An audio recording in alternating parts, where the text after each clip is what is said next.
Good evening, everyone. Well, today should be interesting. Hopefully people have started to join. Maybe. Welcome, Hexchan.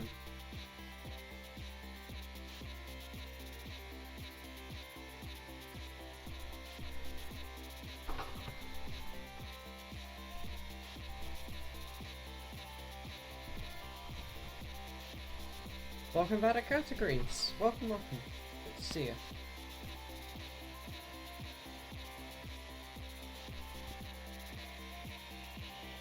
Squeaky needs head pats.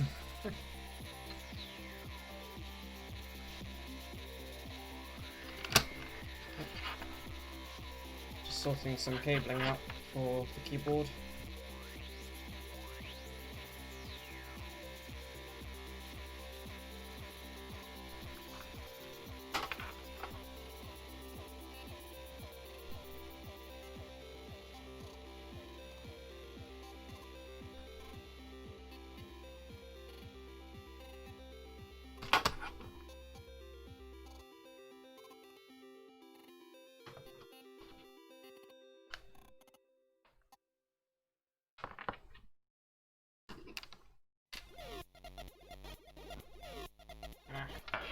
Come on.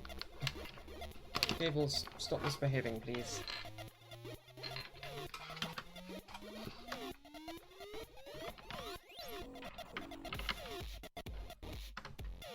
So, let's get a start on this. First off, as you can see, I've been doing a little bit of off-stream work, adding some debug here.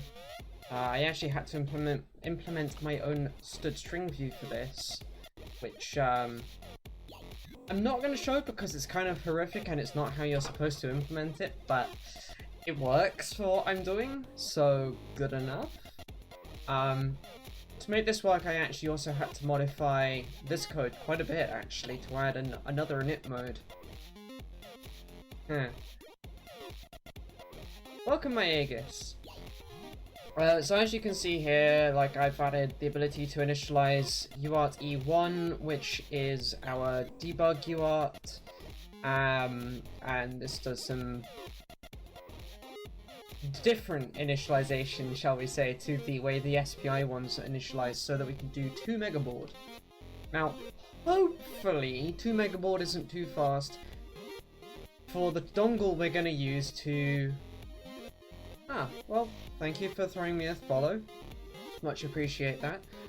We're going to be using, and this is where I get to switch you to camera. Hi. We're going to be using the Blackmagic probe here, which is this little handy dandy little thing, which has, on this end, UART input. Hopefully this can do 2 megabaud. We're going to find out. But to do that, I need to build a cable. Hence the parts.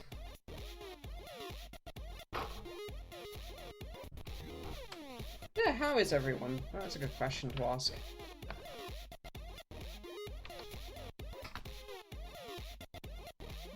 Oh.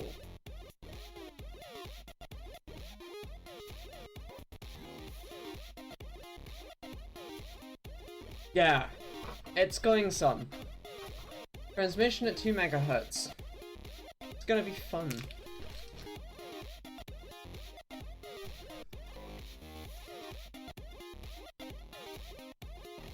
So there's the 2 end bits I need. Let's plug one of them into here, just so I know which way up is up. Okay, so that's up. That end.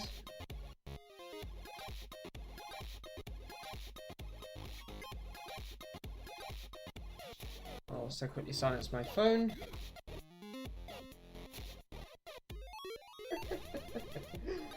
Yeah, I kind of need this to never get issues with... Basically what I'm trying to do with doing this at 200 megabaud, I want this to run faster than I'm going to be clocking data... fast enough that we're not going to notice us clocking debug data out as we try and talk USB. I think...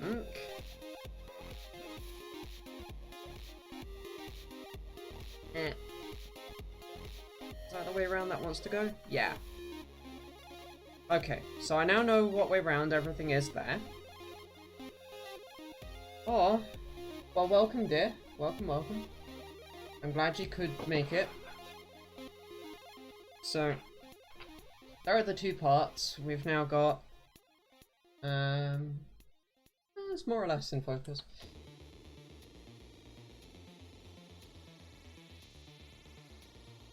This stuff's always fun. These baggies are kind of a pain. But at least I've got pre-crimp, so I don't have to crimp the damn things, because these things are teeny tiny. In fact, I'm actually going to zoom that out very slightly for you, because...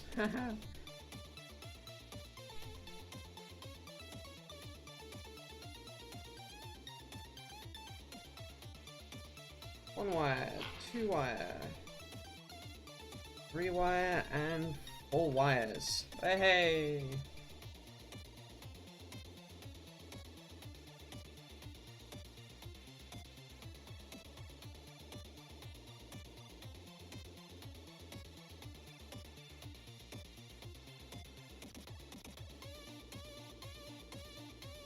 Just gonna move those out of the way. Maybe.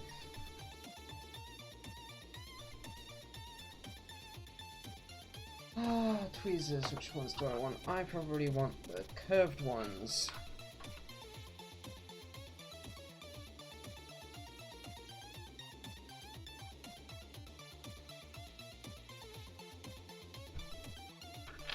For that reason. So that was... Ah, go on. Fiddly. That was this way around. So let's plug a wire in for what should be VCC. I think that's... It's gonna be a pain. That's okay.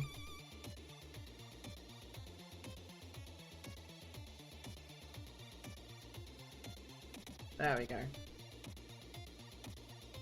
So that's our VCC.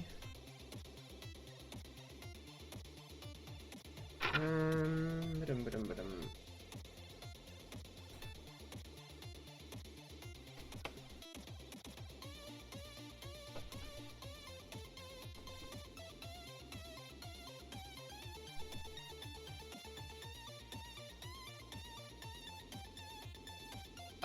We've got the LEDs working. I haven't yet finished soldering this board because I need the key plate, which is on its way to me soon.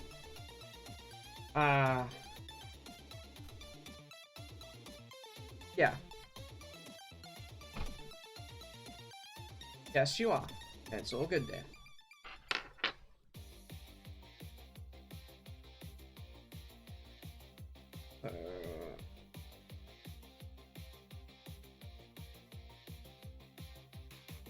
That's this one here. It's a handy thing. I've got the silk screen on the board itself that tells me what's going where. We are currently in the process of trying to make USB work though, so we can actually talk to this thing and make it start doing keyboardy things, because currently the firmware is very much toy firmware. And I'm very well aware of this fact. So, transmit to transmit, we'll do the transmit pins next. That's a little bit out of focus for you.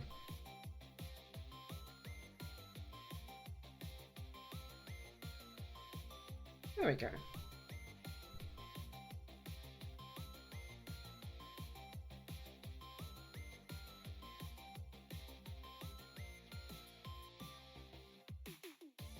There's a transmit wire. We'll actually also do the receive wire and ground, because we now know what order they're in. We know well enough what we're doing with this now.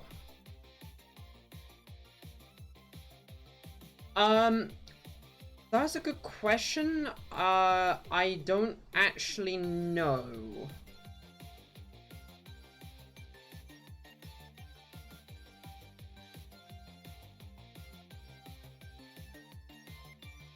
I have a funny feeling that this is labeled as what you need to connect where from your board, not what they're called on this board itself.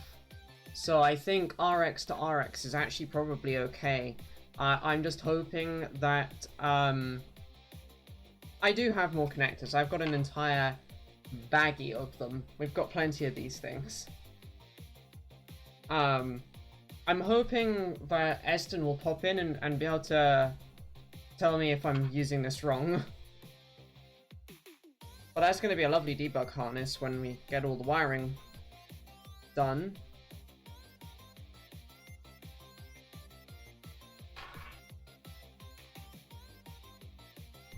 If I can keep the wires uncurled for long enough. Fiddly.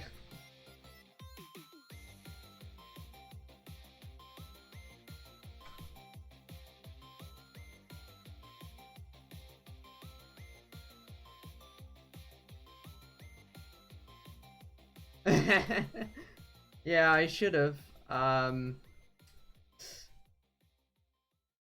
Don't have the capability to do that right now, though.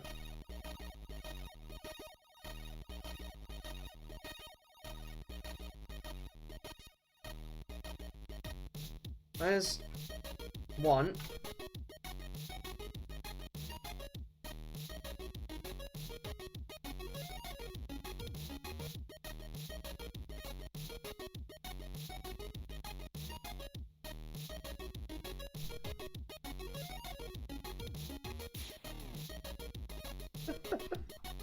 I wish my breath was warm enough to make it work.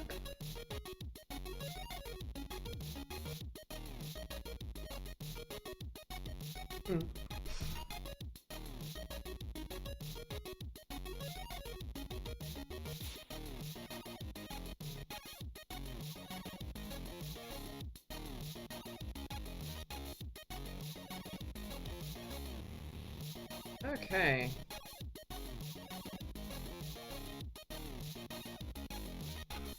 Sweet. We now have a debug harness. And it's not even horrible. That's it plugged in. Just 4 wires come up out the bottom and...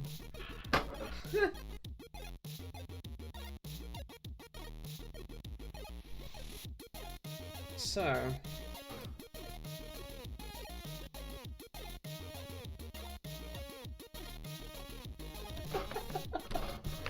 Uh-huh, Hexgen. Uh-huh.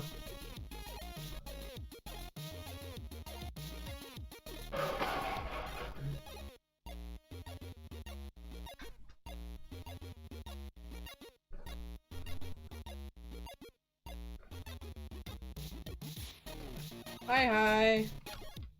Welcome. You've just missed me having a hilariously fun time here with, Pico Blade. And, putting together the cable loom here. Don't worry, you've not really missed all that much. Because that was a pain.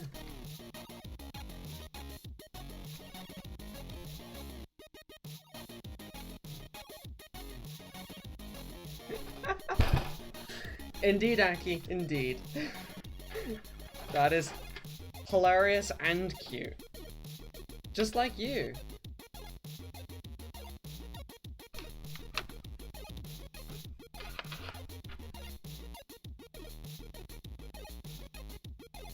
Oh, come on. Trying to plug the debug adapter in. Hey, there we go. Well, nothing went pop, so that's a good first sign.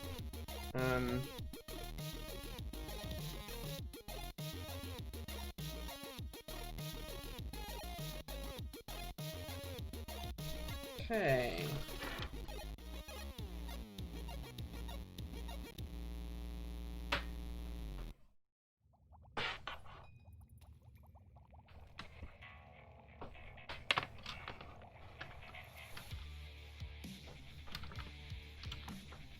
I put the debug adapter all the way over there. Of course it did. Oof. I'm sorry to hear that.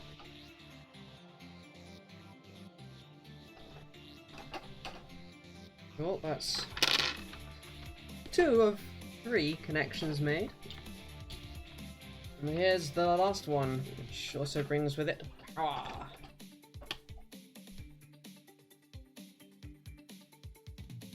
Interesting.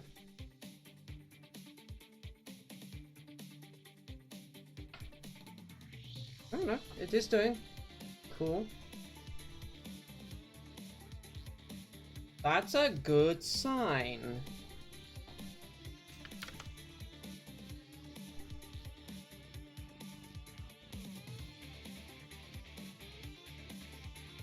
Yes, the Blackmagic probe does indeed have... That's a UART on the back here. And then on the front is the debug.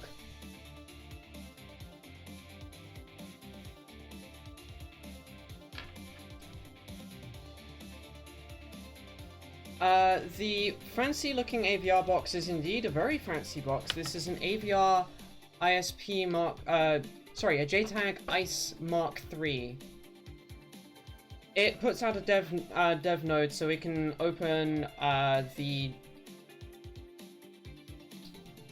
I'm trying to remember what it's called. There's a node that's basically a debug output node that we can set the baud rate on and yada yada, and we can use screen or what have you for it.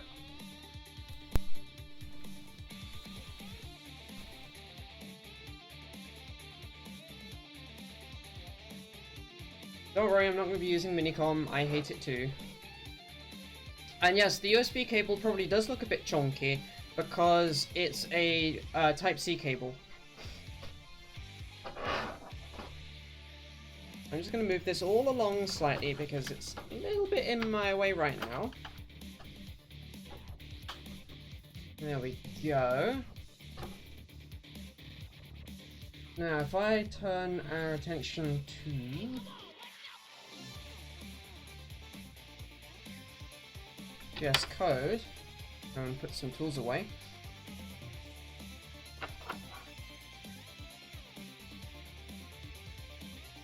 Yeah, the debug adapter I'm using is really nice.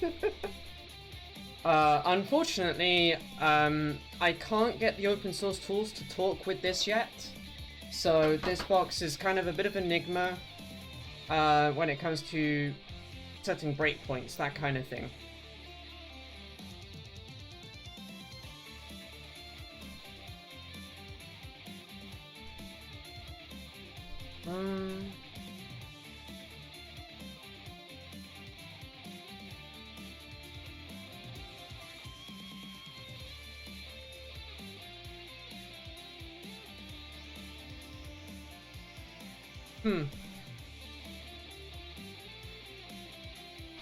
Anyway, so if we look in dev tty, I think it might well be this one, bmp tag. Let's find out what permissions I've got on that.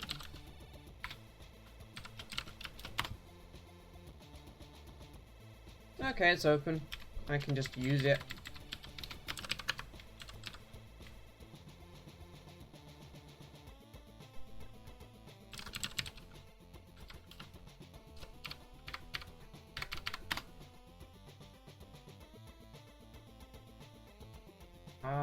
Best way to do this is going to be to Ninja program it.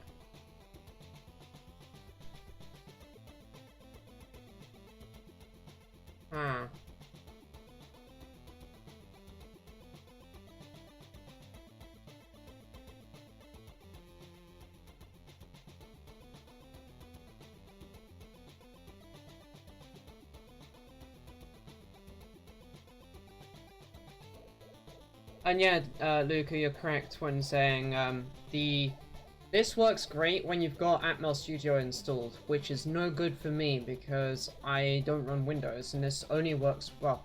the Atmel software only works on Windows. So this is, yeah, it's able to program the board just fine. That bit of the protocol's been figured out because that's actually in the data sheets.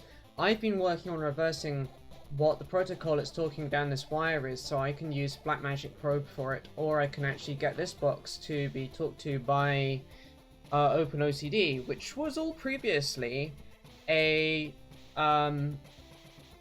giant work-in-progress stub driver. It didn't really exist as a proper driver. So I've been doing a lot of work on that off-stream, getting very, very frustrated in a hurry because I don't have a tool at the moment to actually sniff what's going on this wire, and we do need to. I do actually have the tool to sniff the wire. Thanks, Aston. But this needs a adapter board to make it talk with this hardware seamlessly. Which I have actually done the design for. I've just got to finish silk screening and get it sent off. Yeah, Glasgow is going to be the big debug device for this board because I can get it to communicate with PS2, I can get it to interrupt on the, or sit on the USB line, I can get it to sit on the JTAG line, and we can debug all those interfaces using interposers. It's great.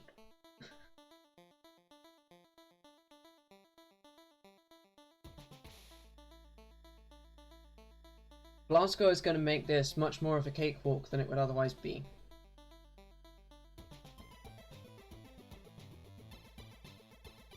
Interestingly, it's almost like this firmware is crashed.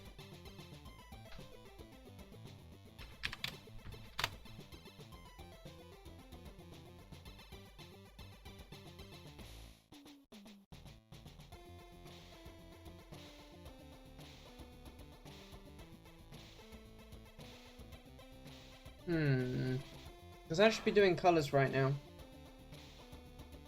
And it's not. CPU's not getting hot. Got no holes in there that shouldn't be in there, and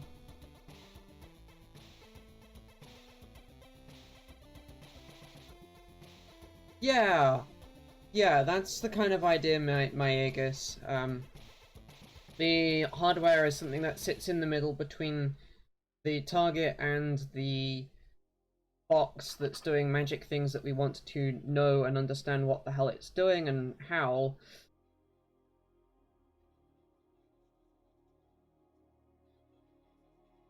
I shouldn't have to.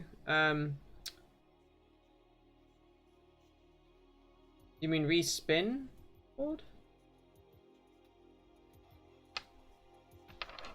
Surely? Anyway. This is frustrating. This isn't actually working the way it's supposed to. We're not getting any output here.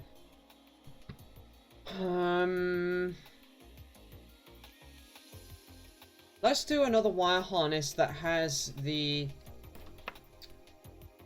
pins, the RX and TX pins crossed over. I'll disconnect that so I can just push that to one side and spin your background.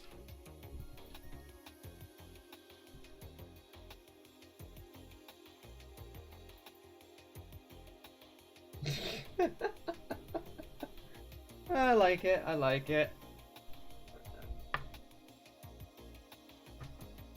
Also, how does everyone feel about maybe me playing some of Orion after we've done a couple of hours of this and streaming some of that?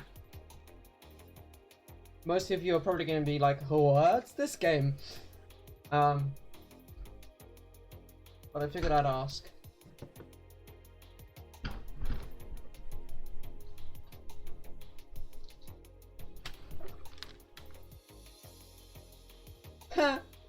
That's funny.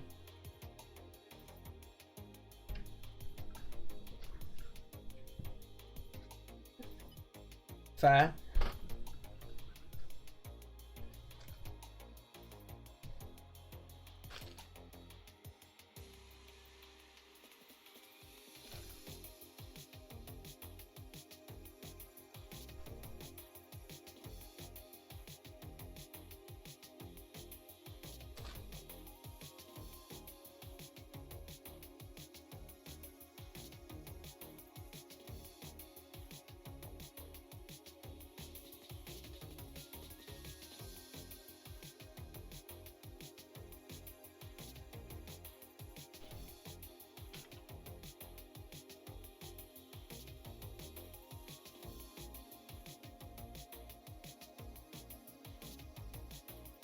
Nobody's got an answer to me on a Boreon. Interesting.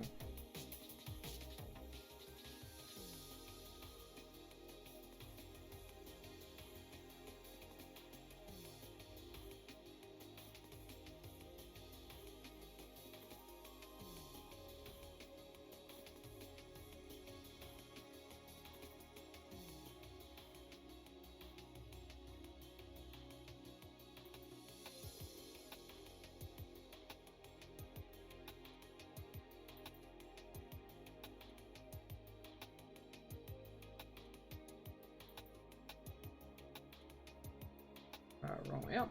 That way up.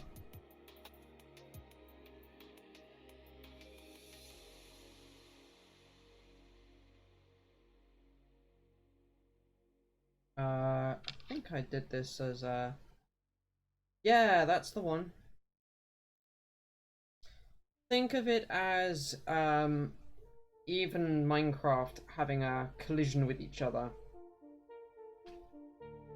It's actually a lot of fun.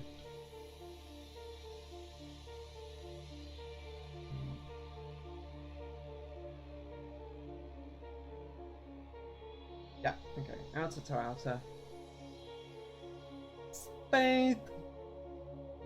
I'm in space! Space pirates. Not so much zombies, but AIs instead, I guess. Yeah, it's a fun time.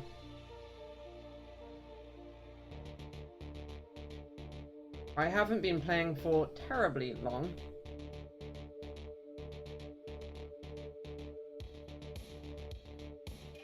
But so far I am definitely enjoying what I've played so far.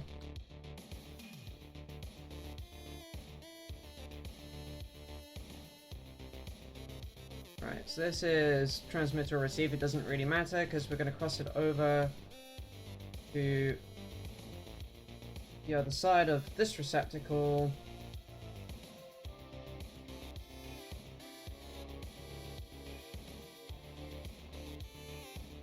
Like that.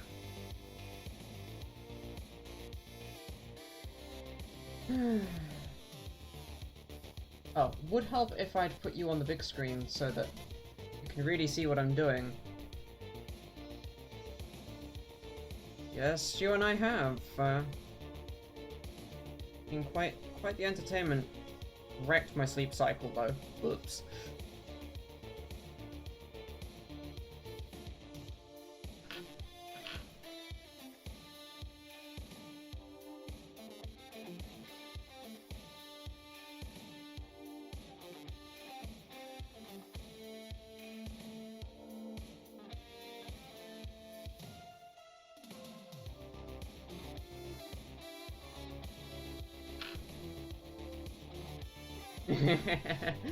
Yeah.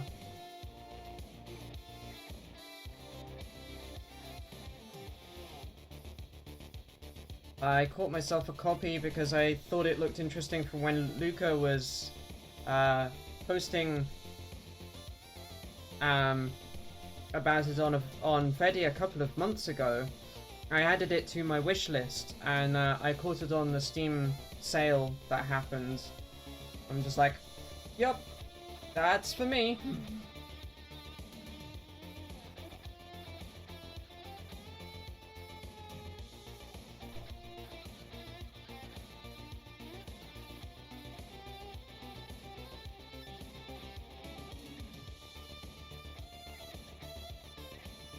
I unfortunately have a job I have to go back to on Monday, and so sleep cycle's actually a thing for me. I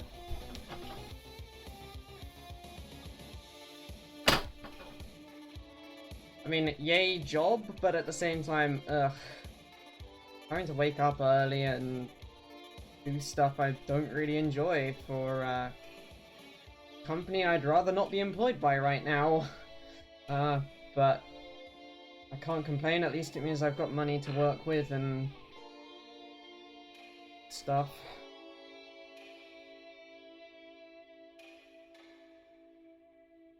Oh, that's the wrong way around. Right? Yes. That's no.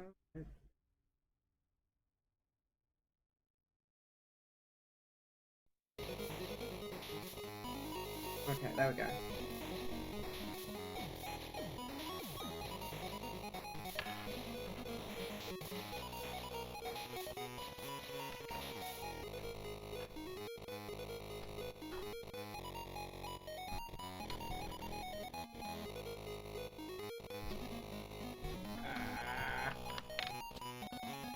Crunching boards, that's not good.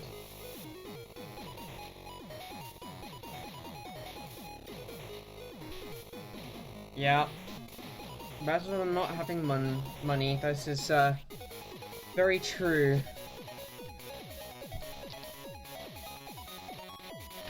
Oh, whoops. What cable got caught there? My bad.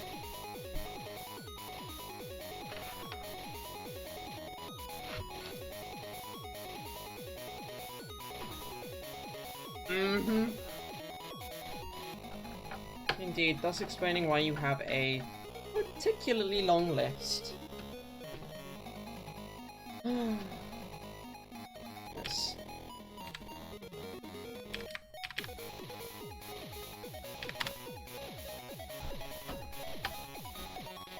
Okay, we got something this time. That's better than we had. Cool.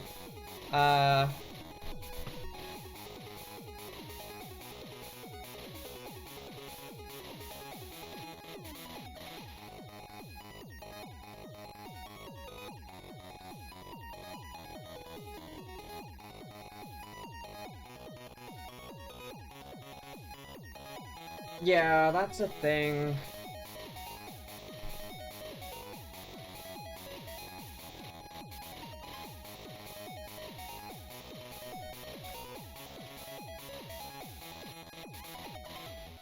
I mean, it's yay garbage in that at least we've got something. So we now know that the TX and RX pairs are the right way around. We've not got TX trying to drive TX and RX trying to drive RX. Well, trying to listen to RX.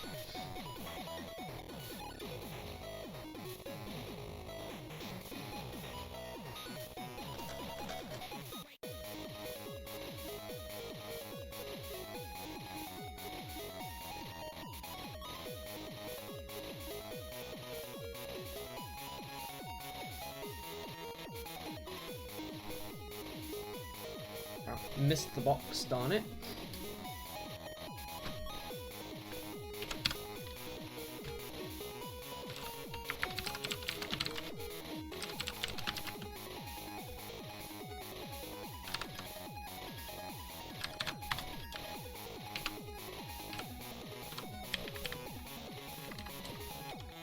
Should be 2 mega board.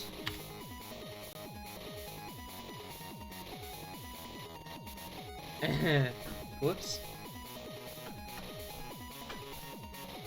Okay, at 1 mega board it's still pissed.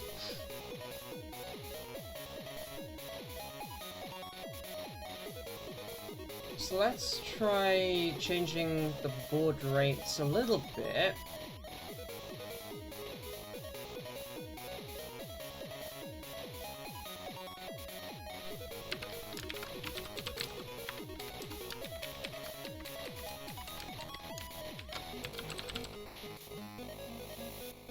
Think. Oh, I'm outputting at 4 mega board right now. I'm a bloody fool. F per of 16 megahertz, and if I do the calc, 16 megahertz divided by 2. A megahertz is 8, which is the divider we want, and we currently get a division of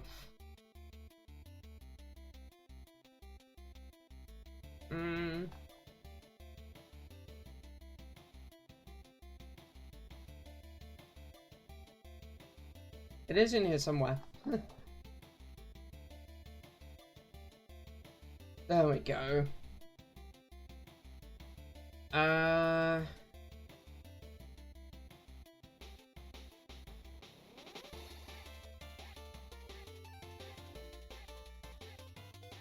So 16 divided by 2 multiplied by that.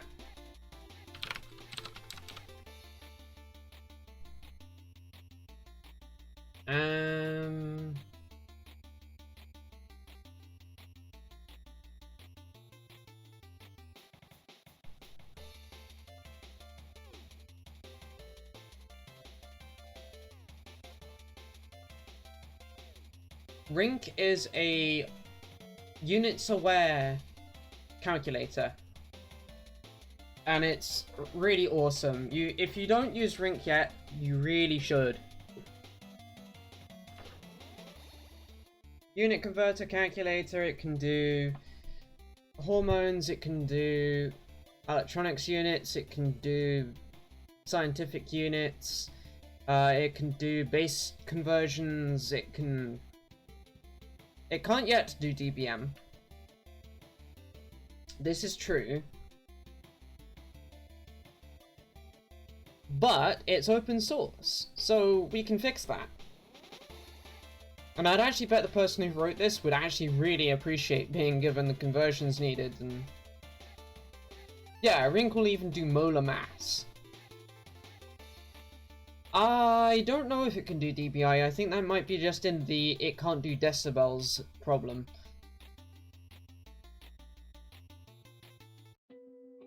But in this case, it's going to allow me to do calculations of what my baud rates will be, what I need the conversion factor to be. I need it to be this 8 for 2 megabaud. It actually can.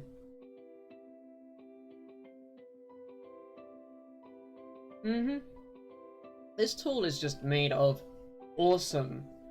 It is a fantastic little bit of work by Tiffany. Let me get a link real quick.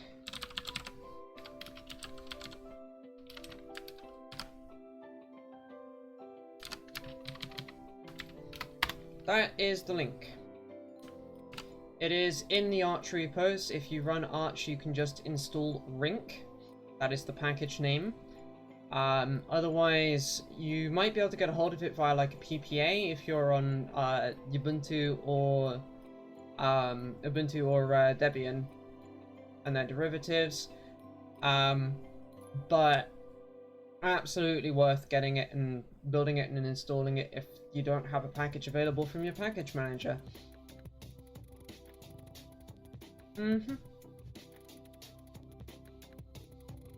If you can figure out how on earth to use cargo.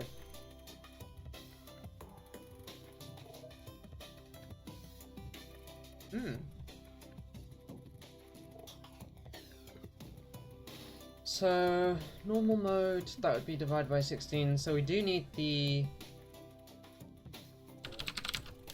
plot 2x, so we can get divide by 8.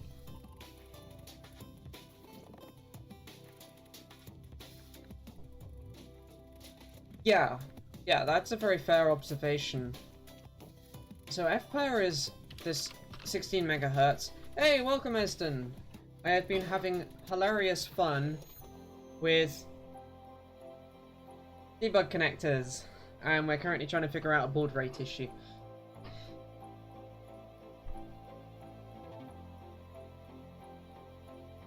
Which is why I'm in Rink.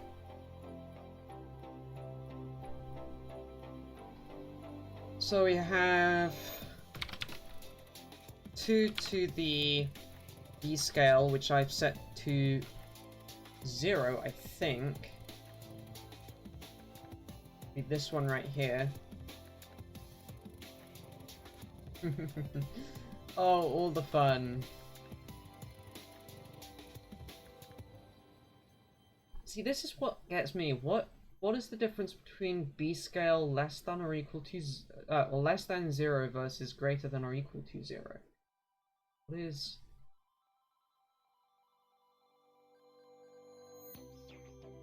I think I can just use, because those formulae look exactly the same in this baud rate calculation column, I can use either.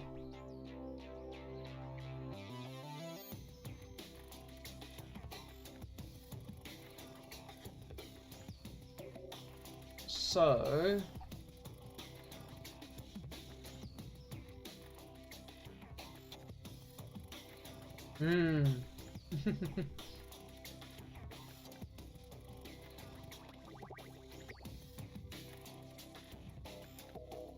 Should be Control B.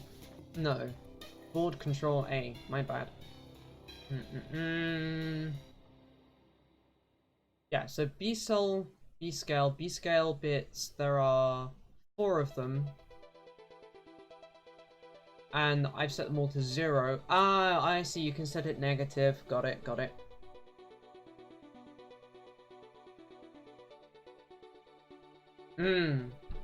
So we're setting this as 2 to the 0 by... And the other value is also 0.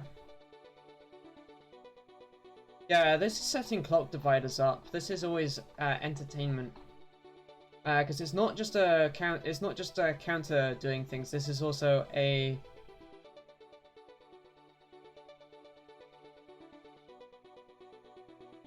I mean, planar geometry can be difficult to get right.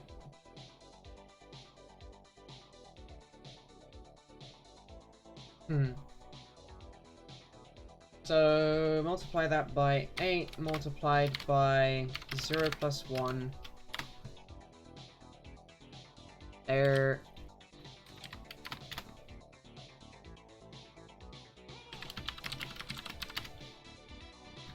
Yeah, okay, so that's what I thought it would be. 2 mega baud. That is what we should be getting. The Twitch seems to be mostly working today.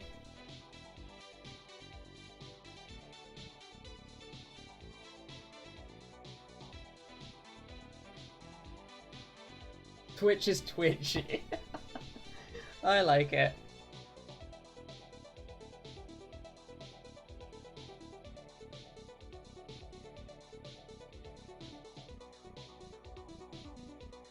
Oh, those are slightly different formulae, but I'm setting B scale to 0, so it doesn't matter. I've used the upper formula and that's fine.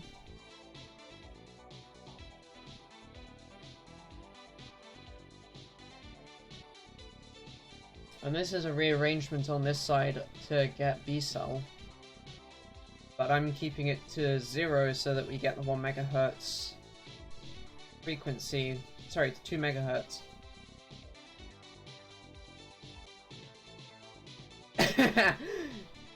yeah. Eston, does the Blackmagic probe support a baud rate of 2 megabaud? Or do I have to drop it down?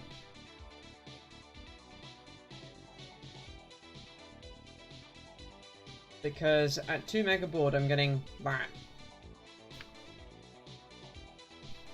Actually, at 1 megabaud, I'm also... Okay.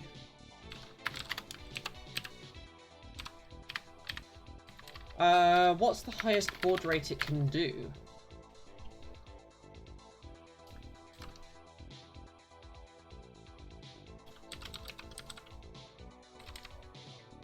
That's a good question. That's a bit too slow. Like, a lot too slow. That will cause us problems with USB if I put that in as the baud rate.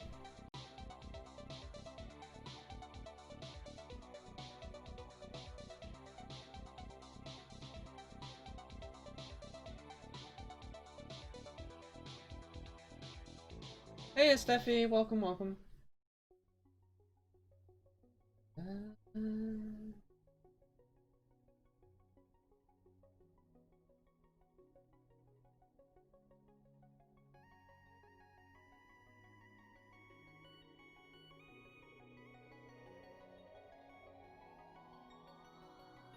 This is what I'm looking at. I'm trying to figure out where in this little lot the UART is talked about. I might be able to get away with that. It might still be a little on the slow side.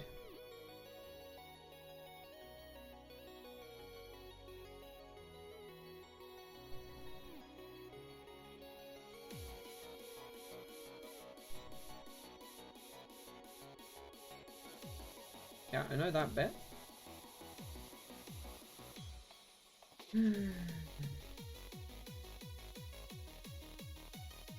I appreciate that.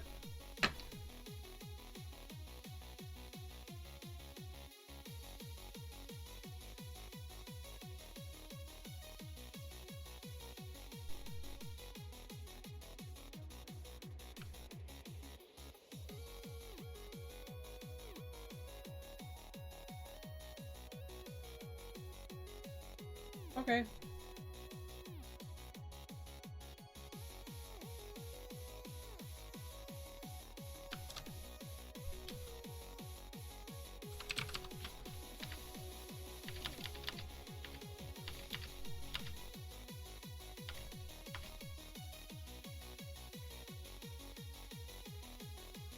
I know. Oh, good. Like I say though, Eston, what is the, do you know what the max baud rate I can stick into it is? What can I set the max up to? Because...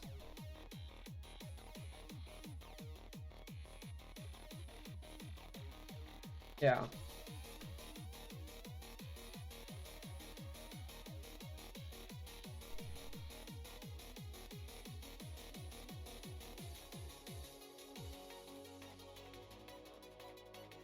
Okay, thank you.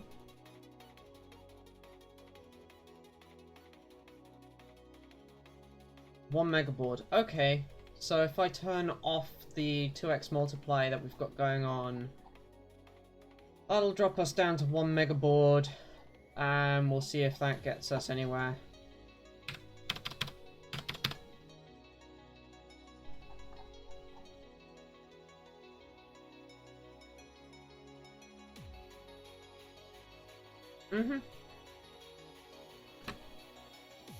If we go anywhere below 1 megabaud anyway, I have to turn the 2x multiply off regardless, so I might as well do that now. I'm just finding the bit I need. So that makes this 8.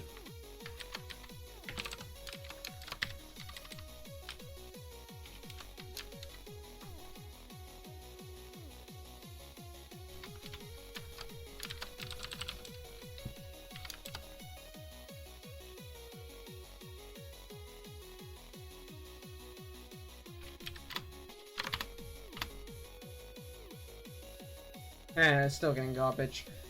Excellent.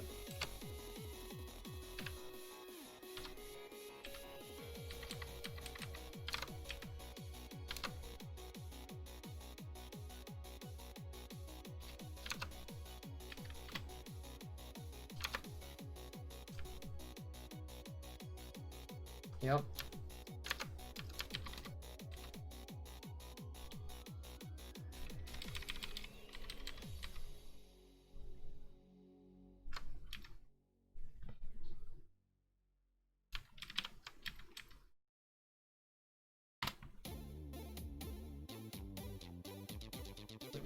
Reinitialize my entire USB stack because numbers were getting a bit high. Okay, good to know.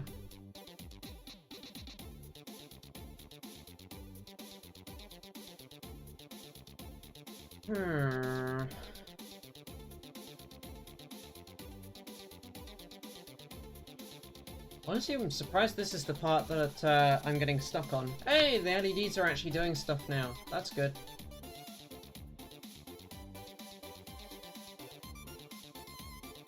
Because I'm doing this on the USB interrupts, etc., so I need to be able to respond to USB within the set periods of time, and to the various events within a set period of time.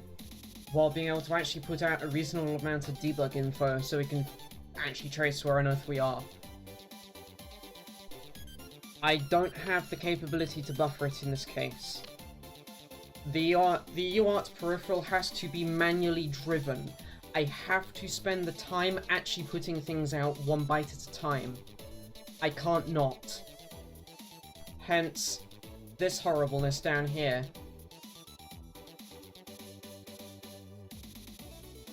Yeah. I don't have a spare DMA channel to do that with.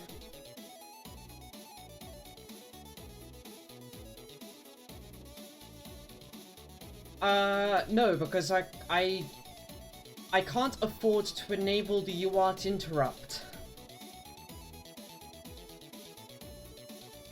Besides which, the UART interrupt would be running at way too low a priority if I did that, because I can't allow it to run at the same priority as the USB one.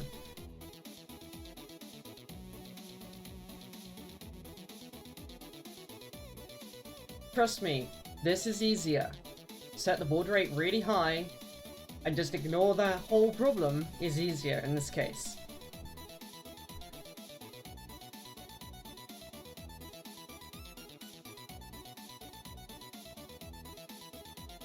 And it's more productive for what I want to do, because once we've got USB working, instead of having to do this UART business, we can actually use the USB connection as our UART, and that'll be way more efficient.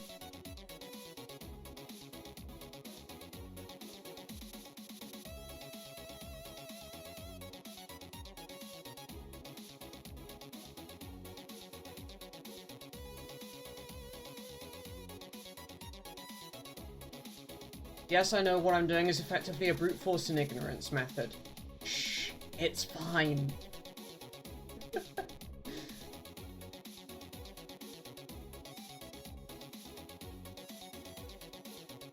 There's a lovely table around here somewhere that shows baud rates.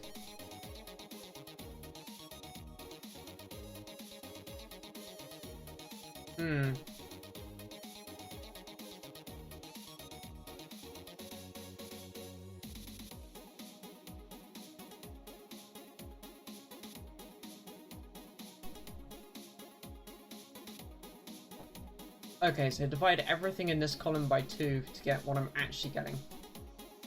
So we want the numbers for this, the bottom row of numbers. That is my B cell and B scale. Go to 15K. 115K board.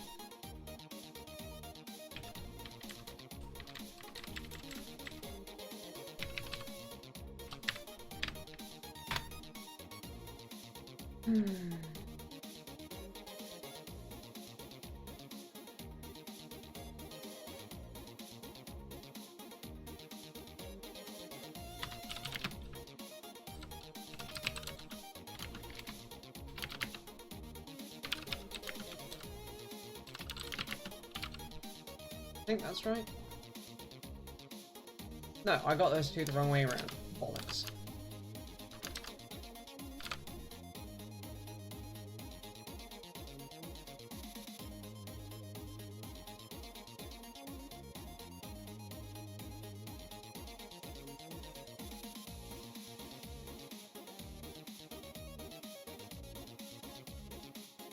That's the low bits of B cell here. So we can just directly do 1, 2, 3. -4 is going to be...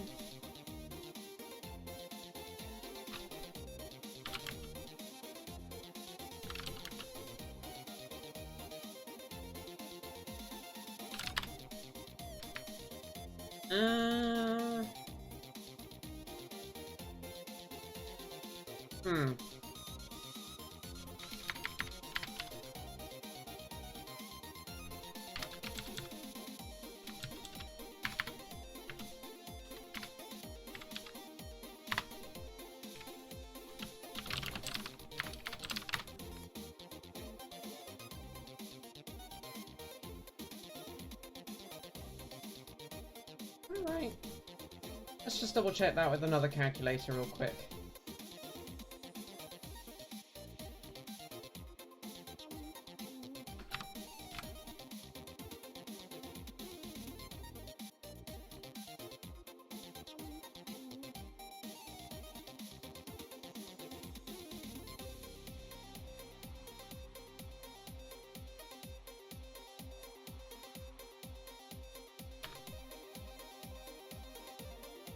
No, I'm off by 1. It's FC. Well, it's C, so it's that.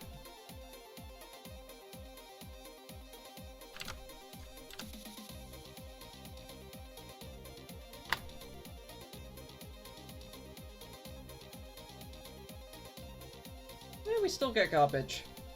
Yay!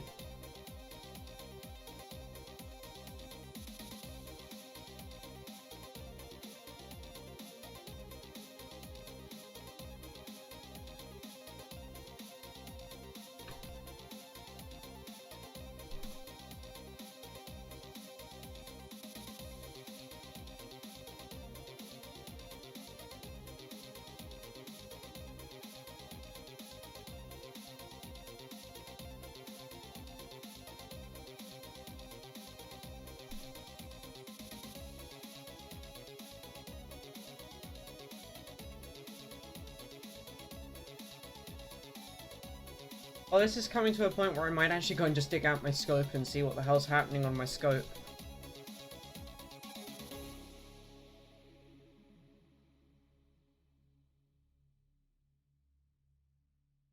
This is supposedly 15 thingy kiloboard. It's still pretty going baller. Still going pretty baller. Wow, I cannot words. Can you tell I cannot words?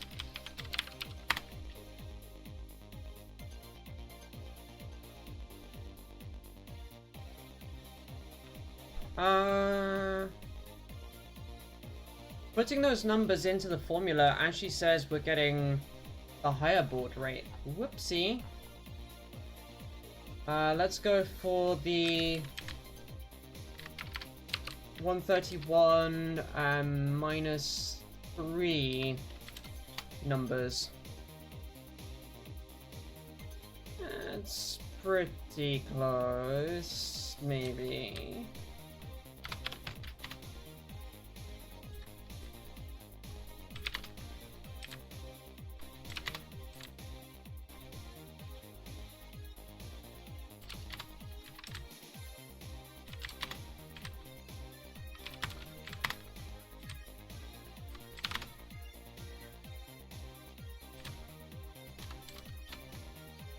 Okay, that's way more closer.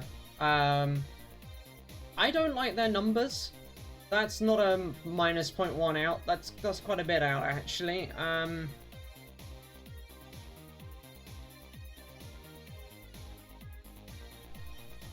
That's fair.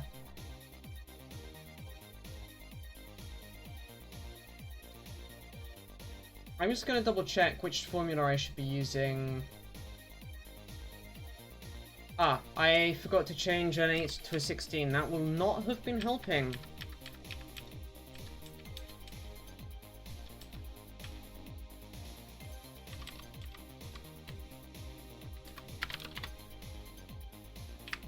Yeah, that's still a fairly big error.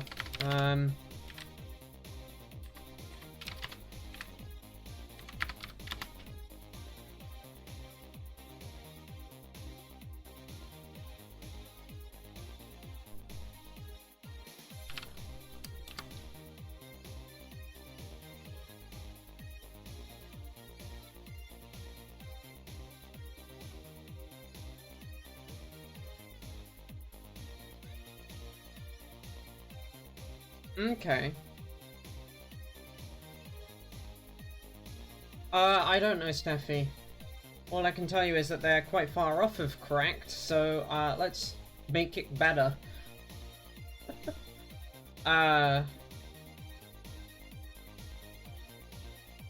Is the UART then set to a constant bit rate then on the BMP?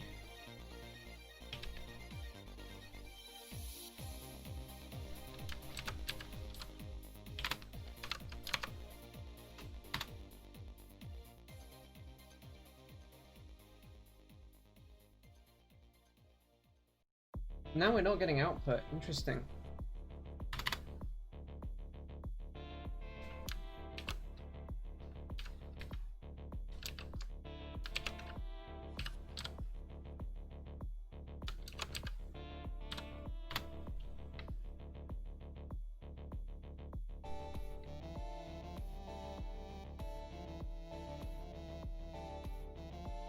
Okay, so me putting a baud rate on the command line like this to set the port to is the correct thing to do then.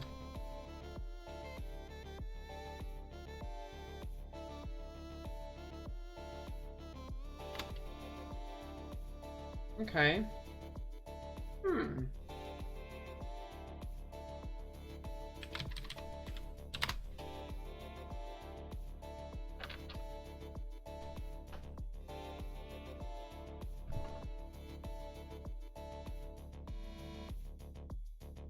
Yep, still not getting output. Interesting. Let's introduce some error again.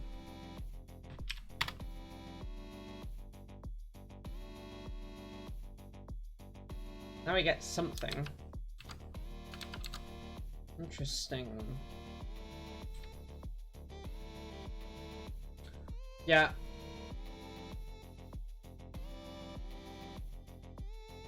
I don't yet have an adapter for Glasgow, and I'm out of pin header for it right at the moment.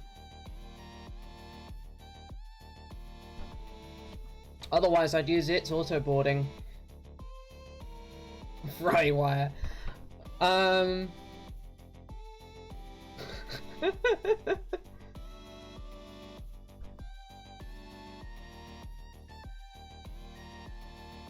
Oh, that's an interesting question, Aki.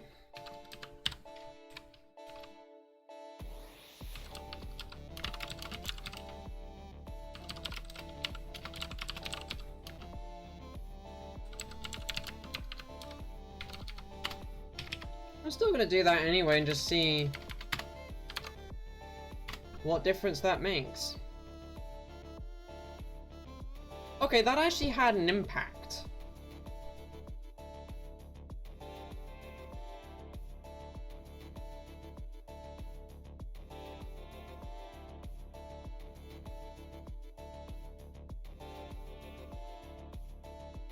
Interesting.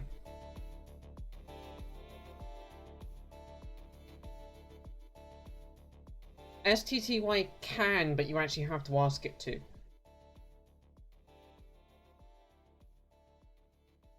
I unplug my BMP real quick. We plug it back in, and then we...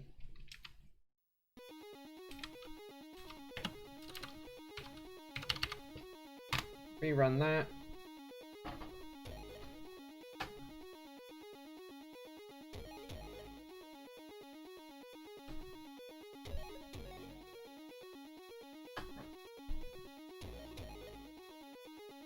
Curious.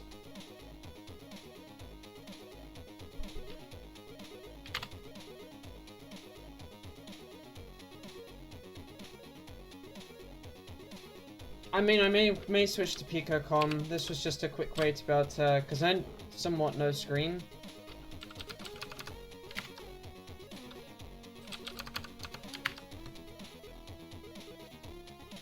I may have been using it for about a decade.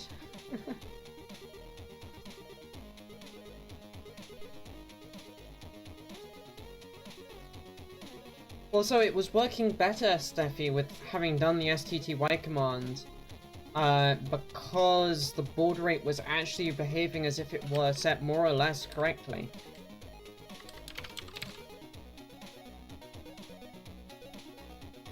Oh no, there were supposed to be new lines in there and we were getting the new lines.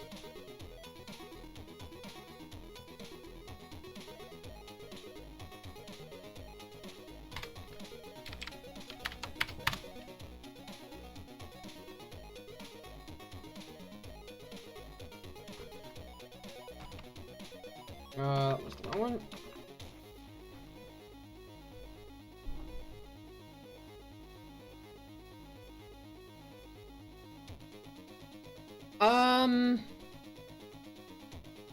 Yes and no.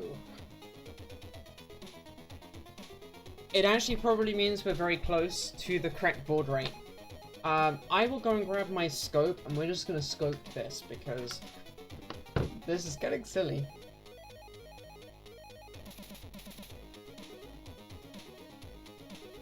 I need DS remote.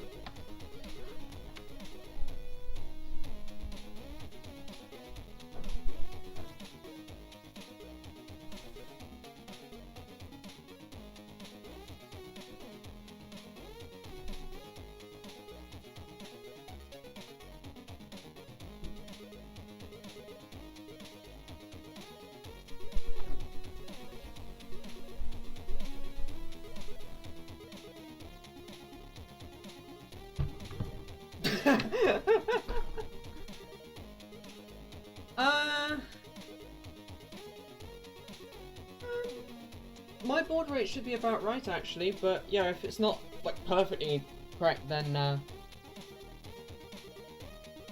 Oh, I didn't guesstimate it, I did calculate off the board. There's this formula right here that I put into Rink to get numbers that work for my intended frequency.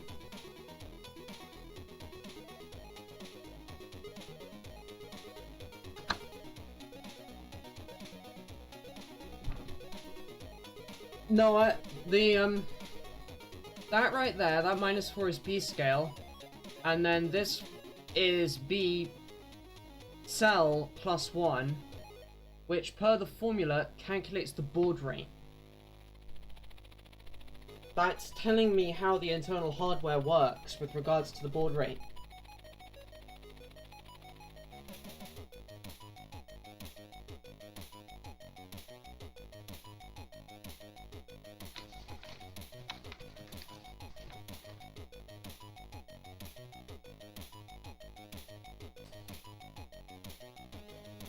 I bet you, because it's a rearrangement of that same formula, I bet you'll get the same answer. But we'll try that in just a sec. I'm having to move a pile of things.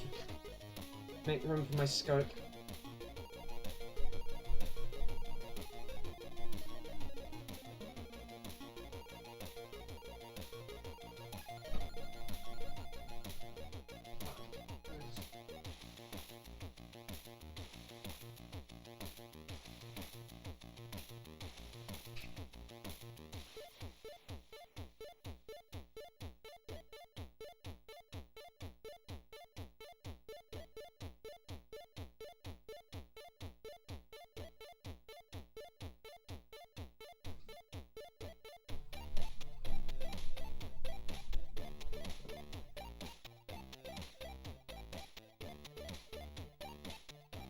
Well, I mean, as I say, it is just a rearrangement of the formula for the baud rate. It's moved F baud to where F cell was and rearranged it in such a way as you got F cell. They're actually very close to the exact same formula because it's a rearrangement. I will try it, but like, I think you'll find my number is correct based on their formulae.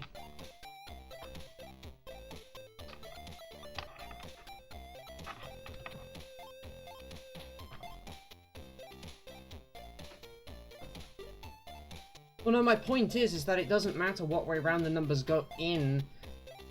It either is or isn't the right B-cell number, because it's just a rearrangement of the formula.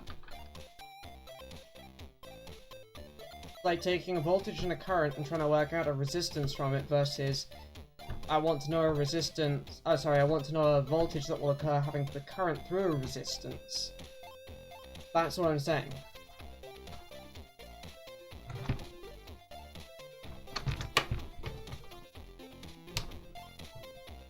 Or saying, I want to figure out, I want to change resistances until I get the current I desire, because you're being a bit bull-headed about it.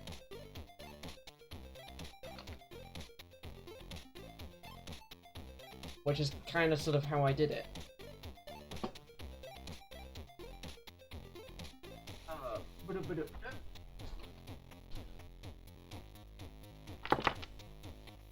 Sorry, gotta move a whole pile of stuff around so you can see what I'm doing.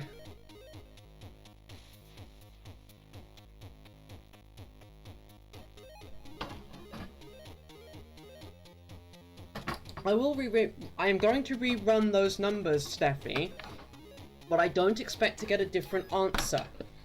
I am going to do it, I'm just not yet ready to, because I'm trying to move things around so I can scope.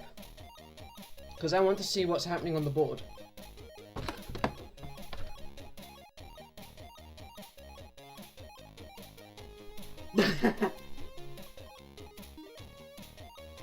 No, I'm not missing the point. I get your point, but I'm saying I don't expect the answer to be different because it's just a formula rearrangement.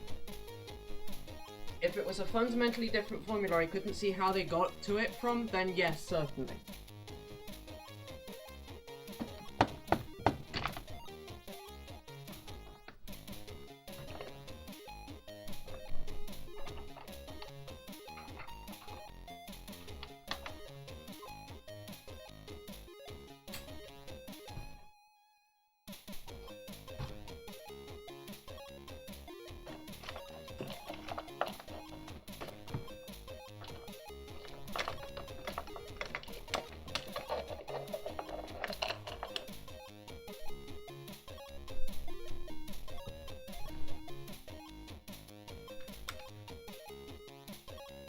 Yeah, there's an error factor, Steffi, that you're never going to get rid of. That's just a fact of how these things work, unfortunately. I wish it wasn't, but... Right, let's move that here.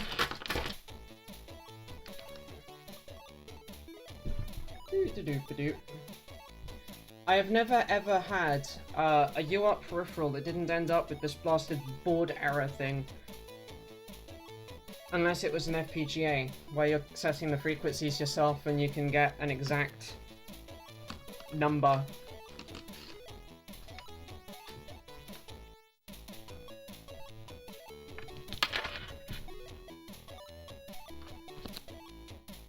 Okay, that's there.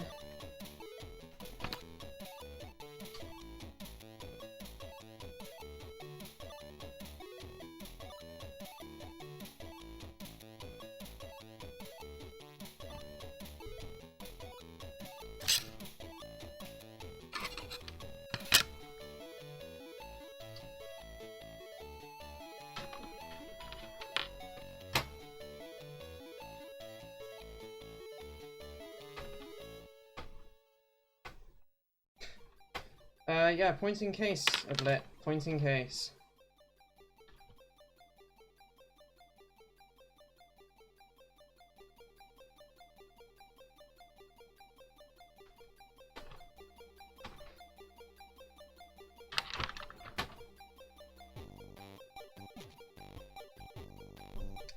Now, the question I've got is how am I going to ground this? Probably this corner up here.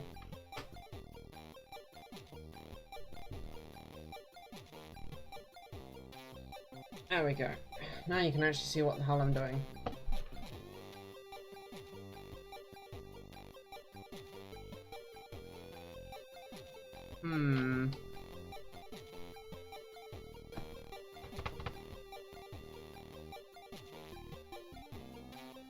Fair enough. I'm just trying to ponder how I'm going to get a connection onto there. I think I'm just going to use a raw probe and get on with it. Because I'm only looking to probe the the transmit line, which is labeled as TX on the board, so...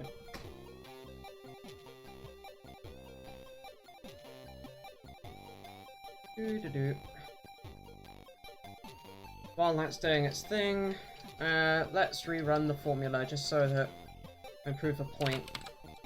So we got 16 megahertz as my F per 2 to the power of -4 for my F scale, sorry, my B scale. Oh right, the formula there is actually a little bit different in a very fun way. This is 1 over to the -4 lots of 16 megahertz divided by 16 multiplied by my intended baud rate, which is in bits per second.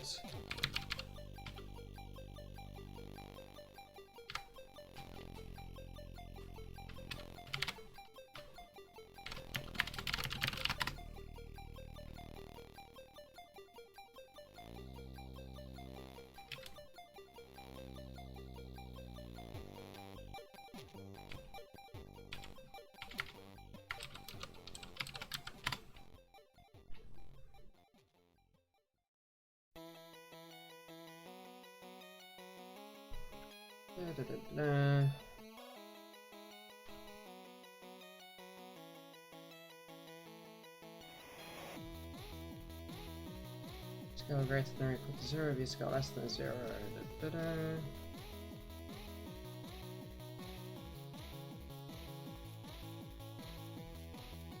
Something feels off there. Because that's wrong even for their table.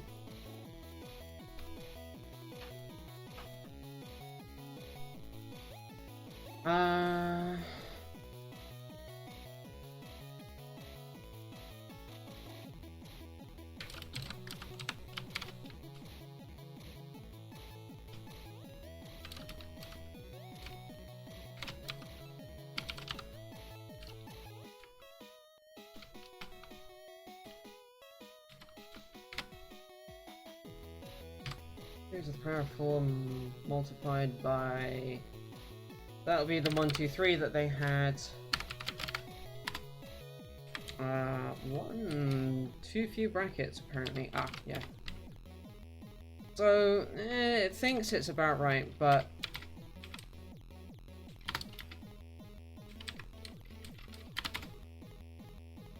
that number was also wrong. I can put that back to 1, 2, 3 like it was, and it was still giving me absolute garbage, so...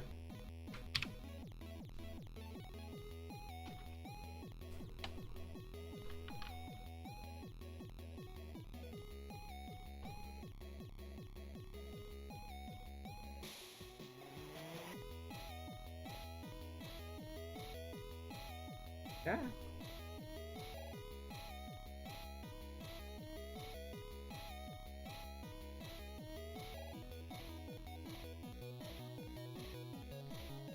Just putting the probe in where the pin comes into the thing, because there's actually metal there that I can put a probe on, which is easier than trying to keep it on the pin on the board itself. Right there is getting a good connection. Let's see what my time base is. It is currently set to microsecond land.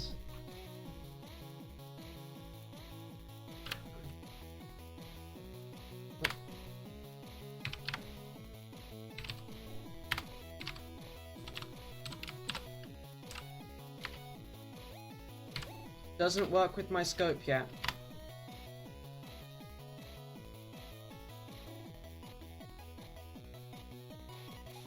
It's 8 microseconds per... no, this is DS remote. I was getting things set up on my scope itself. Sorry.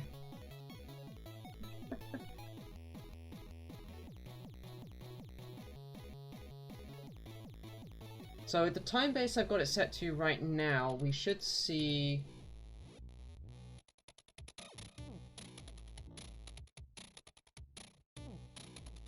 each pulse lasting just under a grid square.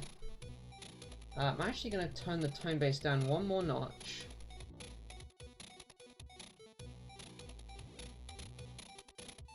Two more notches, there we go. Each square now represents 1 microsecond.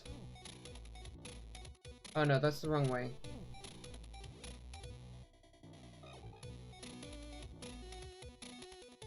And 50. Let's go for 50. That will be about better.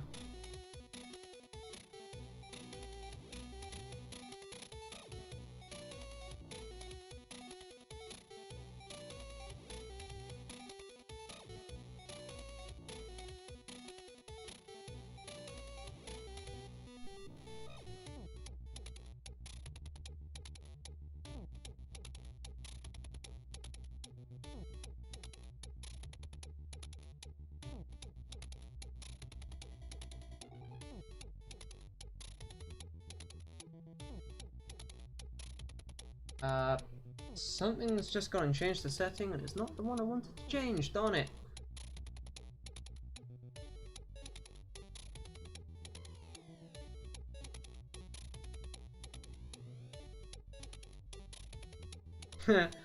No, you're not the only person who doesn't own a scope, I'm certain of that. I'm just having hilarious fun trying to figure out what on earth this has just gone and done to my scope. I'm going to actually get it to reconnect.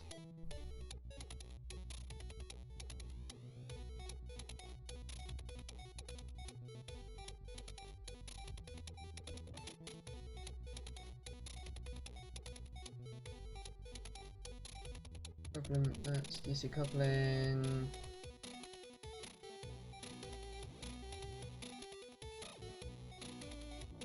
Mode normal.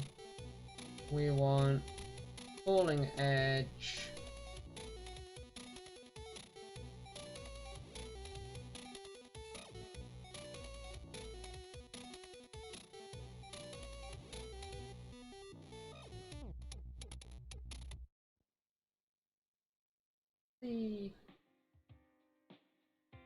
I can't remember how I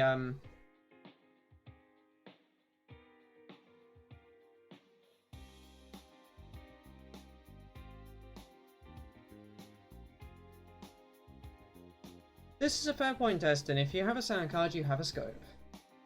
It might not be a very good scope, but you do have one.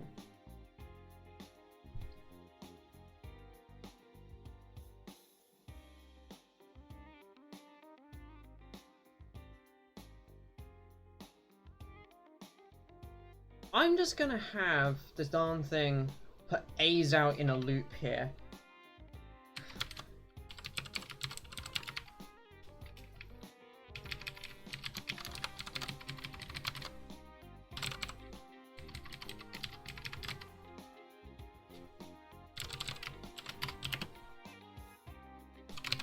Just so that we have a character constantly coming out for debug.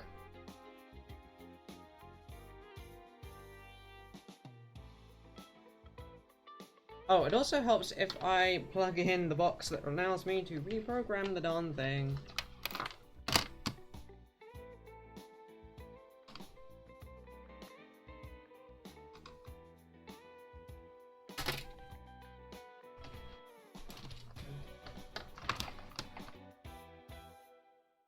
Ow.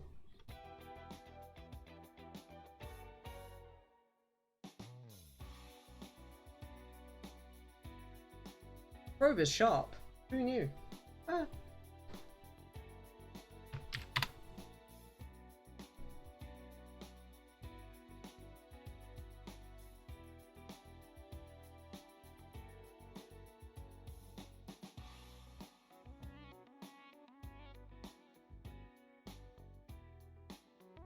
I am not seeing edges like I should.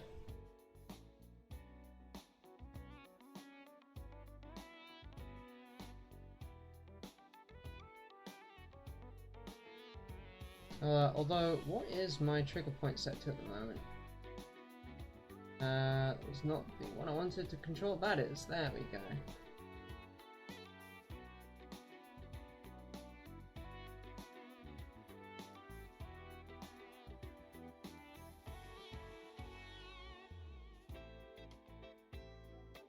I am absolutely sure that that is my TX contact, yes. And the fact that it is being held high at 3.3 volts confirms that for me, because that's the idle.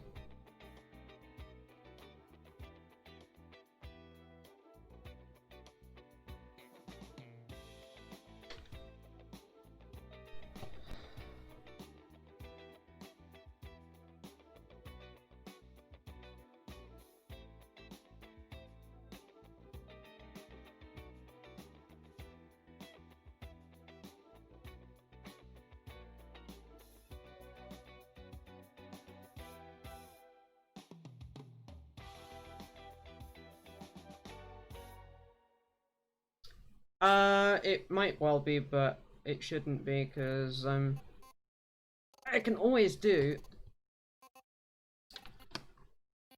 What I can always do is pull the plug out and probe it then. There's only one that's going to be held high if it's the right one at that point.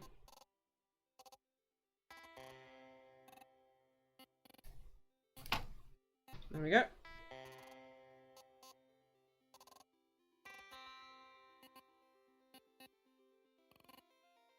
Yeah, that would be absolutely fine if I wasn't running this UART so damn fast.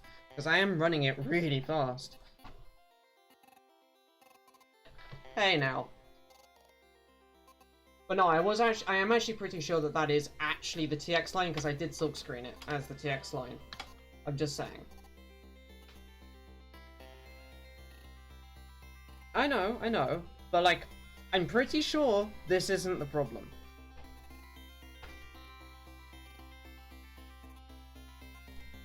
If I tap the TX pin, yeah, it's the only one high. The other one is decidedly not high. So it is absolutely the silk screened pin, as it should be.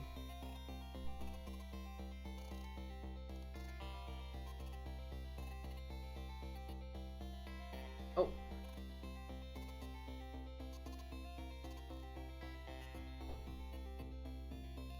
Like I said, I'm not worried that that's not the right pin.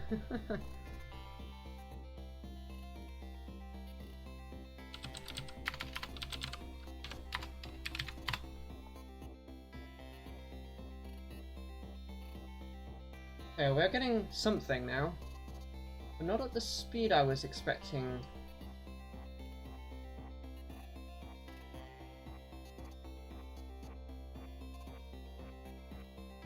Let's put that into normal mode and re-flash. Actually, there was more of it than you think.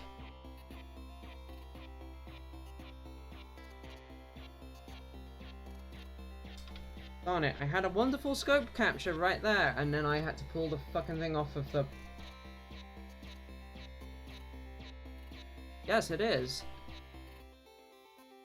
And that is not something it is doing. Well, actually it is, it's just slow. And this software is being stupid.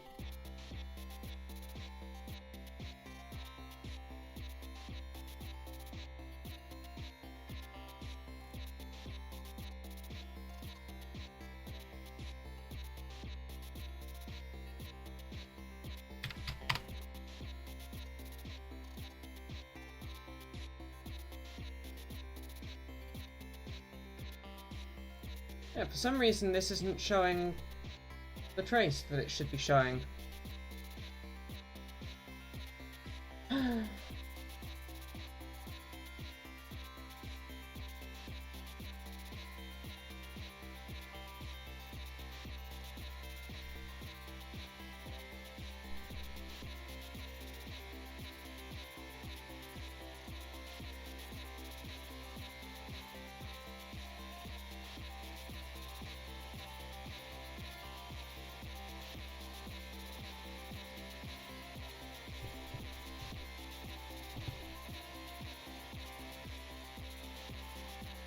Ah, that's the decoders. Let me put a decoder on this for what it calls RS-232 on that channel.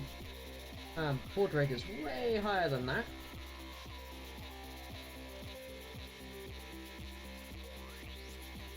Sorry, you can't currently see what I'm doing because the scope software is being stupid. It's very, very glitchy.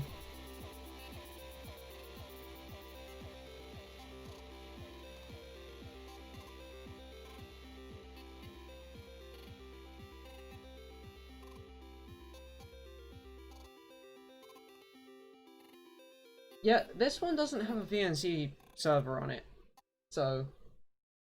Shh. We'll figure out the scope software at some point. Yeah, that would be great. Or actually just, in fact, any software that wasn't Windows only that worked on this scope. Okie dokie, take care Hexchan. Thank you for dropping by. Yeah, this one doesn't have HDMI out.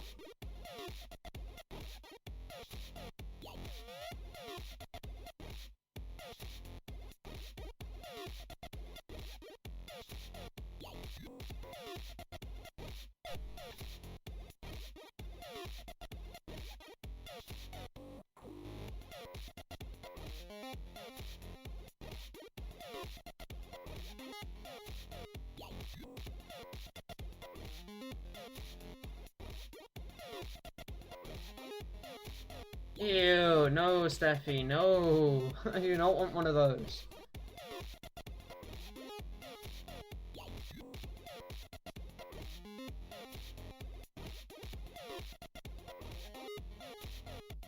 So, interestingly enough, this piece of software makes the update really, really slow, but actually the scope is actually able to spit data out at near real time if you're running Windows.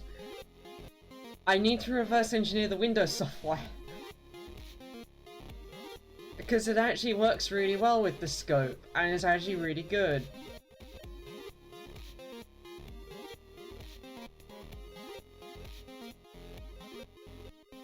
I'm gonna restart the scope software because that just seems completely crashed.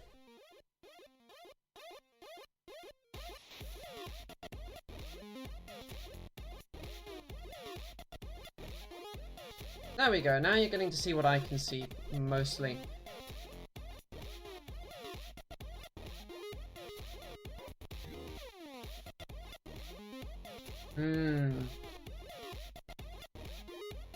So that should be an A right there.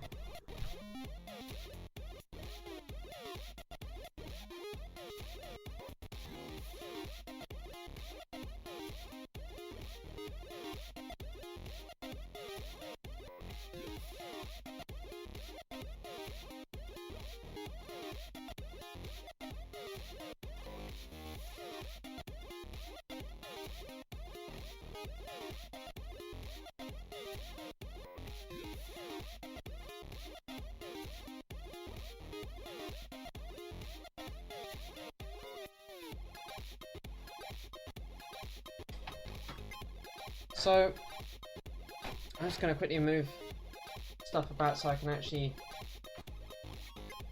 deep dive this slightly. That looks like it's slower than it should be.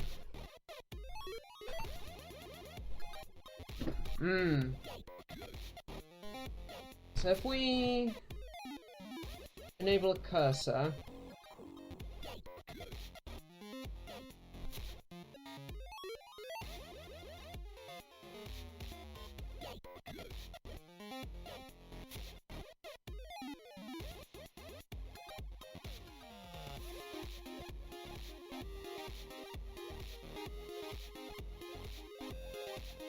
oh god, this software doesn't even show you the cursors I've got up on screen.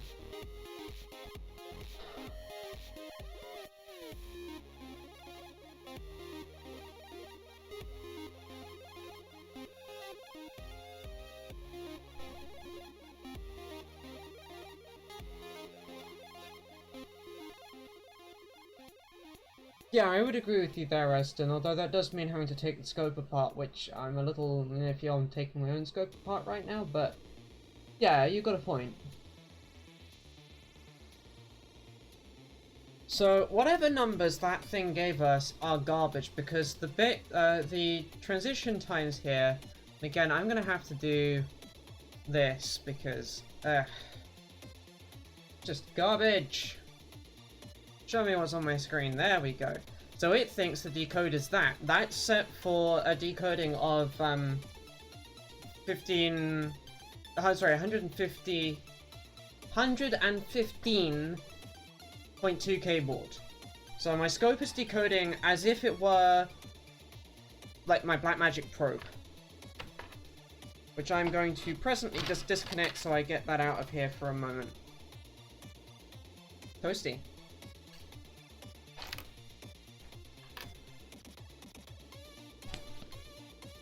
I was hoping I was going to be debugging the USB stack and not this. I don't. It wouldn't be the first time Atmel fucked up their formulae and got them like the other way up or something.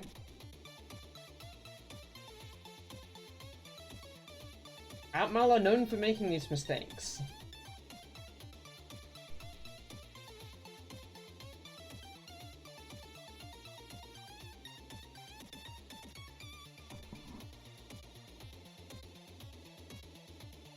Okay, Blip, take care.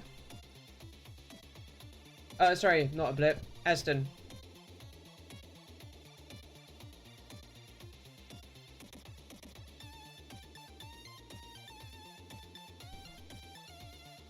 I'm thinking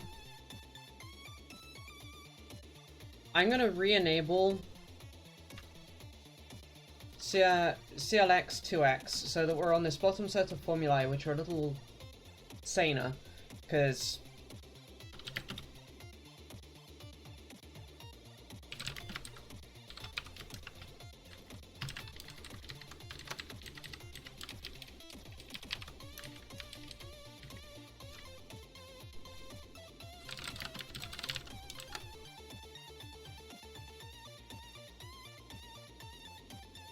I know my FPER is 16 megahertz.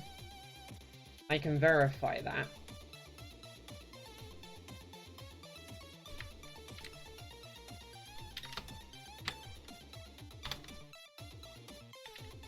According to their formulae, if we do 2 to the power of -4, which is my B scale at the moment,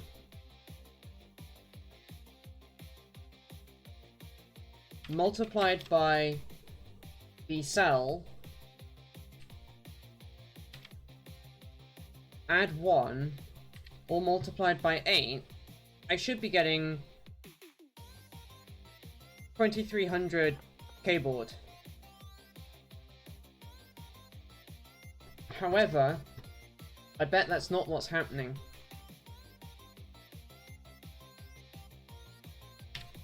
So if I set up a single shot, capture,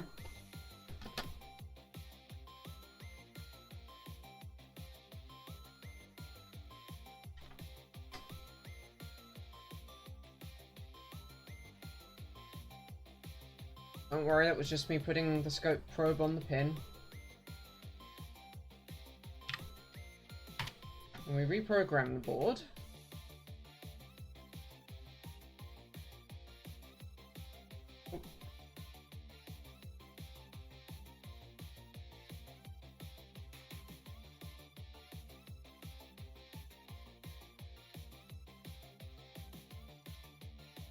There we go. So there's an A.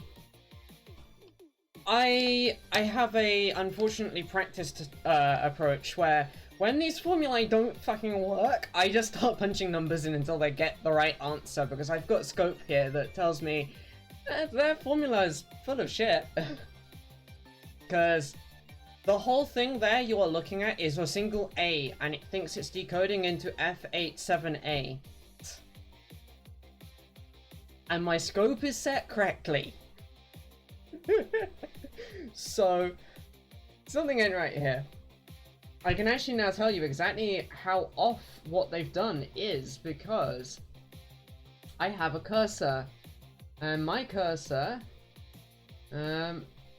says...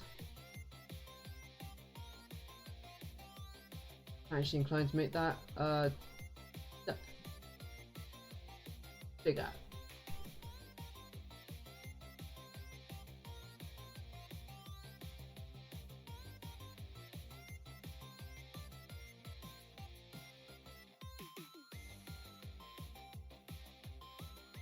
There we go.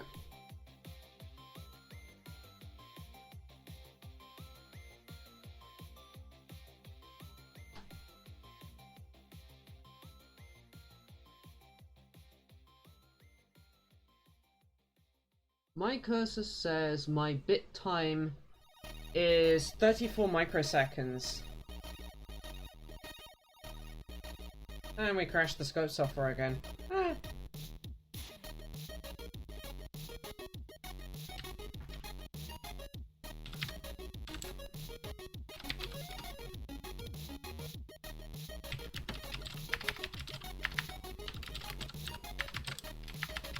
Which means we're currently set for 29.5 kilohertz. That's pretty far from where I want to be. So that's just taking a measurement of the going low and then coming high again, because that's 1 bit width. Oh, I have learned not to trust datasheets because I keep getting burned by them. So Yeah. And this appears to be another instance of, I'm glad I don't trust datasheets. Because this datasheet is full of crock. Well, I'm verifying that this formula, even this second one here, is providing me numbers that provide me a complete bullshit set of dividers. Let's go to -3 there.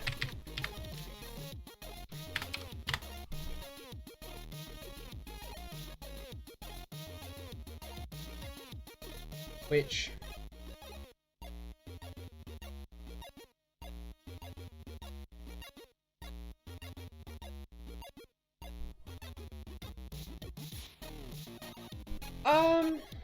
that can happen. However, in this case, I am just directly applying a formula that I know the inputs to, and I'm getting bullshit answers out of that we can prove in hardware because I've just gone and probed the hardware, and it's not doing what the datasheet told me it should do. So I can very quickly go, okay, it's not my understanding. It's the datasheet is fibbing, somehow, somewhere. Whether it's they've got a multiplier wrong, or the formulae are backwards, like the B-scale less than or equal to, well, less than 0 versus greater than or equal to 0 thing, that could be backwards. That's a very plausible thing. Who knows? What I do know is I'm not getting the answers I should get.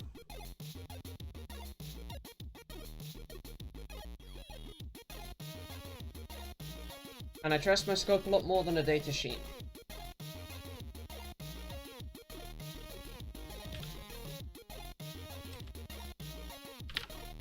So, if we redo the B-cell number,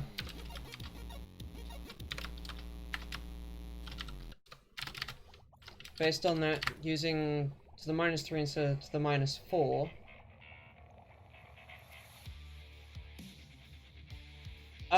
I can't because it's something inside of the device, but it is actually 16 megahertz. Otherwise, we'd have problems with the LEDs.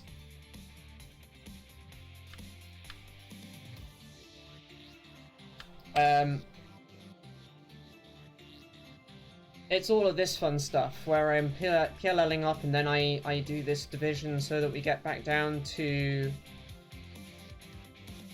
no, the LED drivers are synchronous. But they run on a different... they run on the same clock per, which is 16 megahertz. But they do run on a different set of dividers.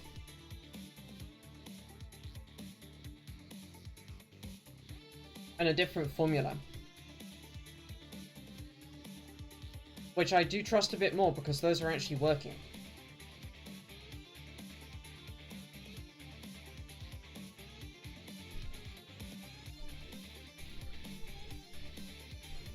They are, but they are synchronous.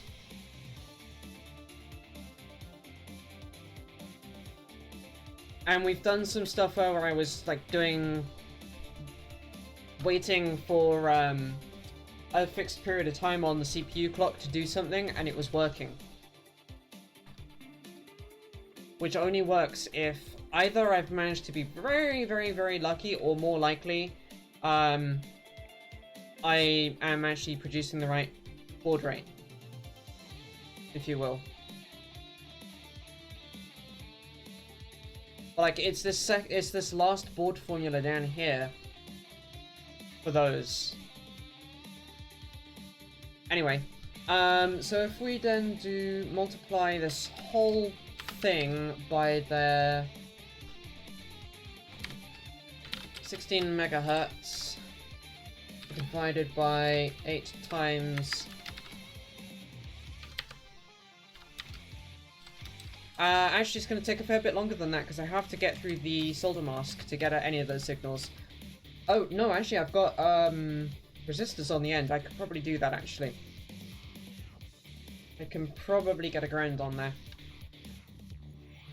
That'll be fun. Anyway.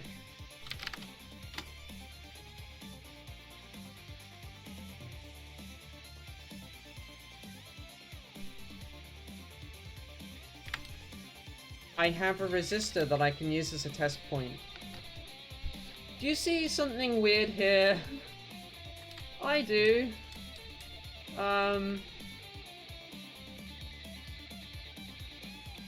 B-scale less than 0, which it is. We should be applying this formula, which I'm trying to.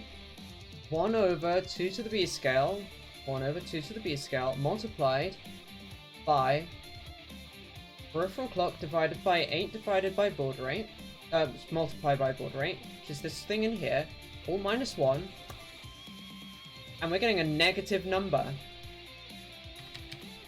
Oh, thank you, Alice Tries. I put the wrong number there in.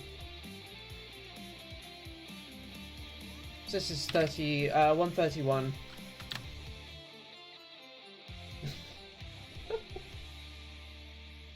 I was asking for an insane number of megabaud. Wonderful.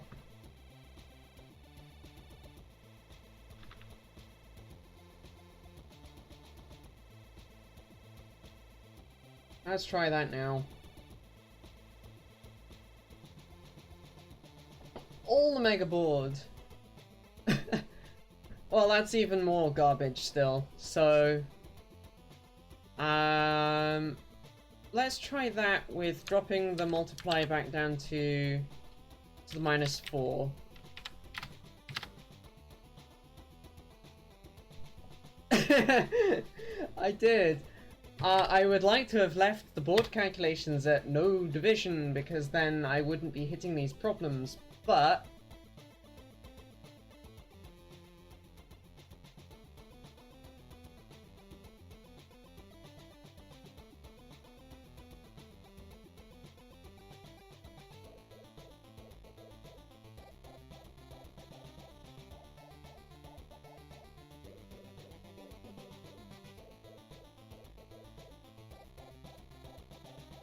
There we go. So that's what I'm currently seeing, which is still wrong.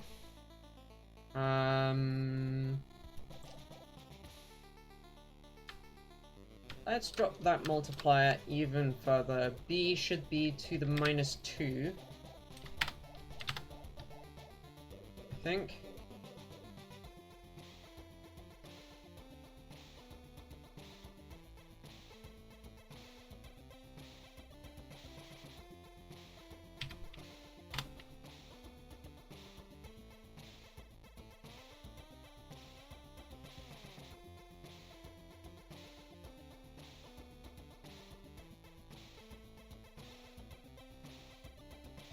That's better. You didn't get to see that because the scope capture software messed up again. Yay! Those two are actually the other way around on the scope screen, but it doesn't really matter. You can see that this is slowly coming into where it should be.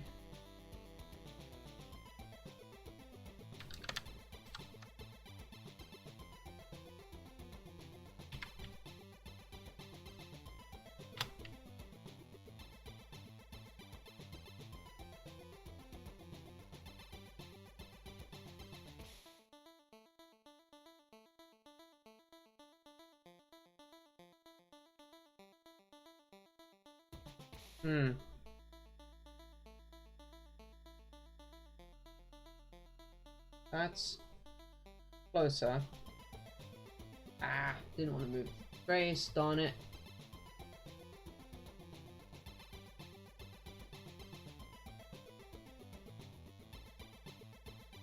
Then I can't use the things properly.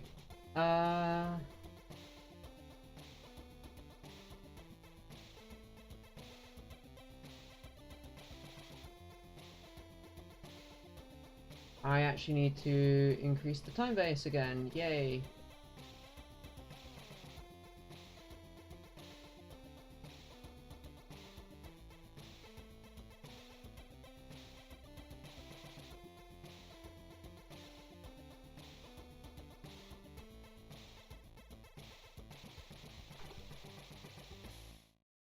So that is now a bit time of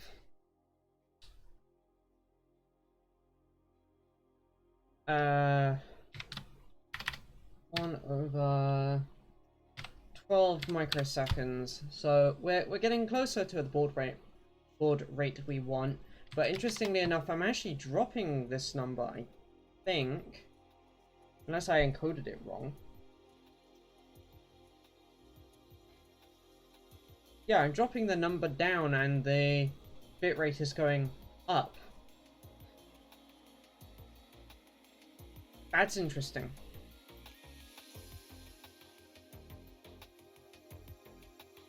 Yeah, because C is a higher number, well, a lower to the minus than A.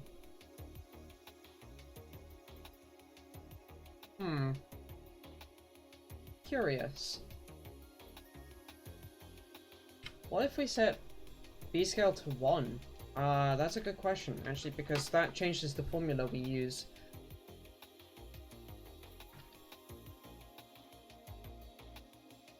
So in theory, that puts us on the upper, slightly less insane B scale calc,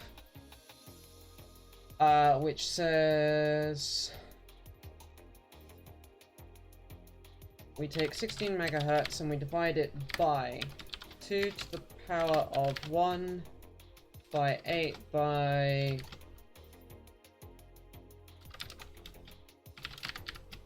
Let's say that for a moment.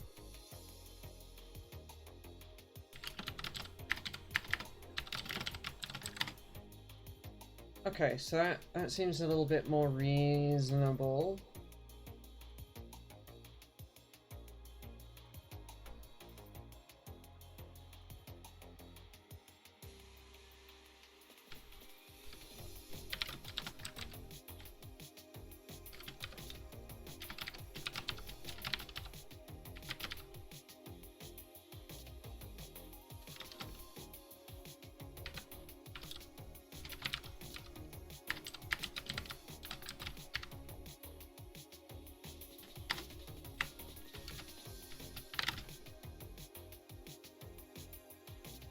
Call that 8, I think.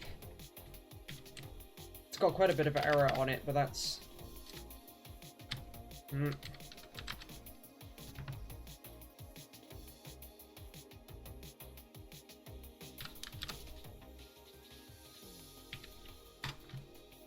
At least we might be in the ballpark.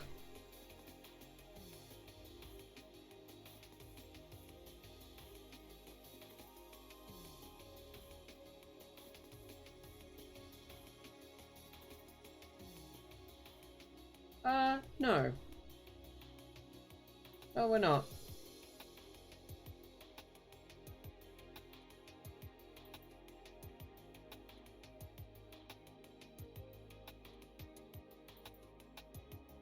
You know what? This is actually behaving as if the F cell is actually, sorry, F per is 2 megahertz. This feels like it might actually be operating at a slow speed when it shouldn't be. Let us recalculate then B cell based on this horrible formula.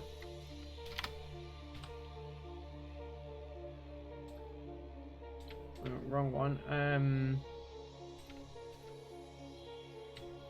Oh, screw it. I'm gonna have to put the formula all back in.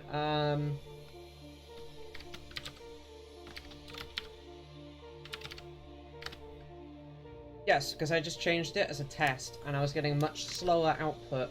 Oops, that was not the key I wanted to hit.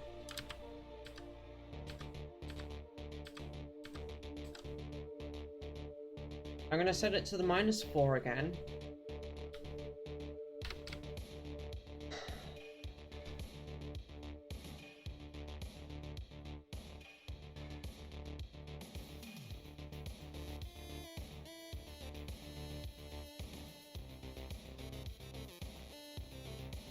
Yes, which means it's impossible to get a point something or another in this case, and I can't get my desired baud rate. Because I can only divide by a power of 2. And my clock frequency is a power of 2.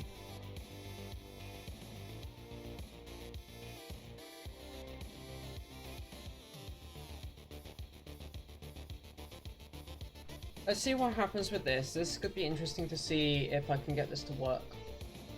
The scale of that. We then have 16 megahertz, all divided by 8 times my desired.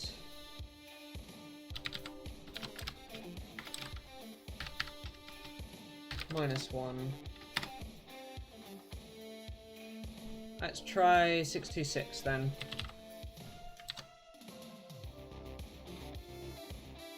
Oh, I put...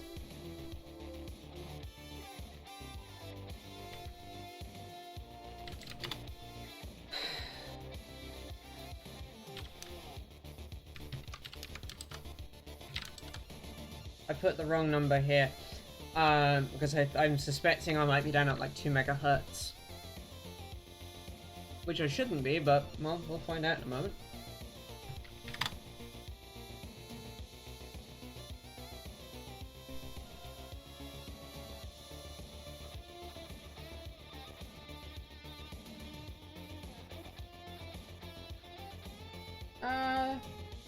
My scope says 41. This software thinks it's off, but I bet if I disconnect and I reconnect, it'll fix itself. And 41 would be A.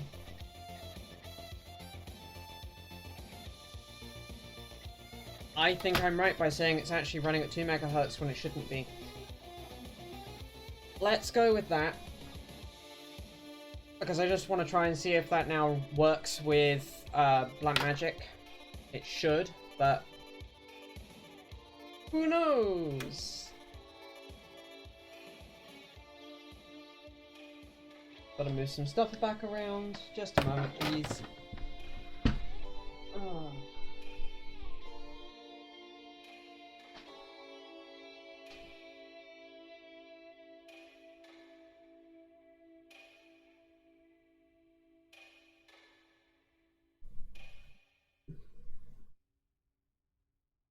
Not the internal clock, the peripheral clock. There's a clock divider sat between the two. Just for extra shits and giggles, right?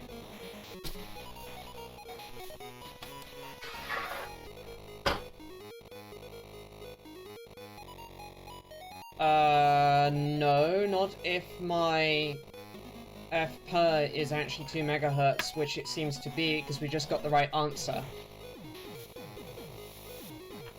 That answer is for where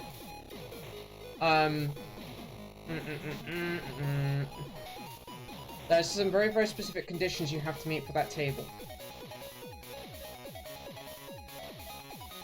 You see the FOSC number at the top here? They actually haven't said what the F per will be for this, but I think it's assuming that you basically pipe that through almost as is, or you set it to 16 megahertz, so you divide by 2. I'm not sure that that's actually what's happening here. I think my F per is at 2 megahertz rather than the expected 16 megahertz, so this table does not apply at all. Hence, yeah. let's just hope this works now, because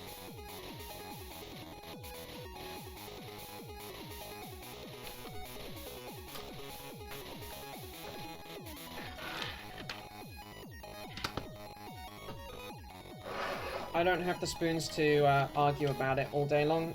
I just want it to work.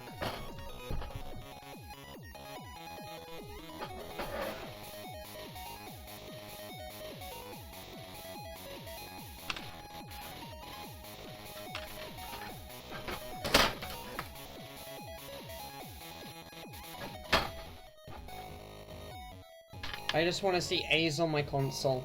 That's what I'm after. Oh.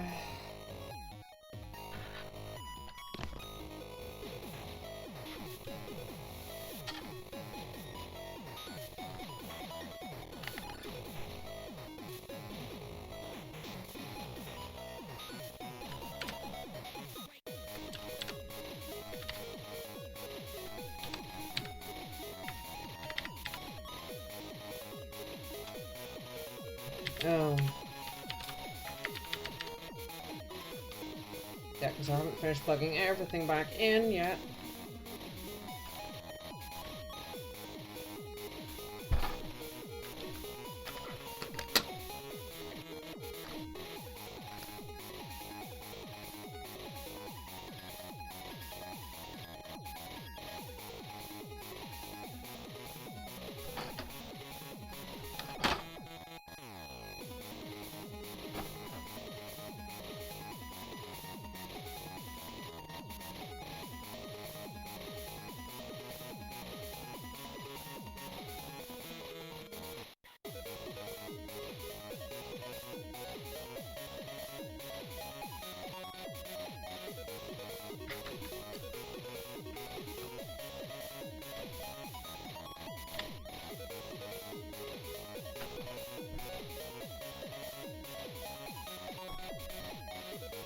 Well, that's interesting.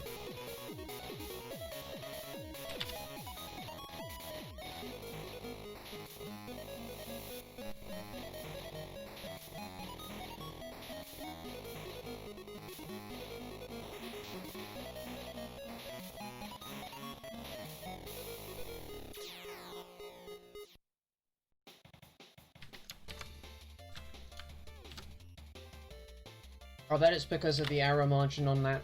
It's got a very high error margin, so if we're not basically perfectly on the dot, we're gonna get garbage.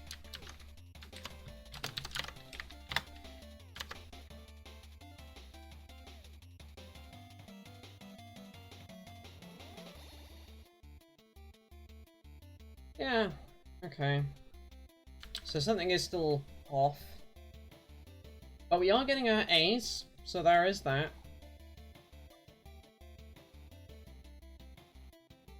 If I change this to, say, C, just for something a little different.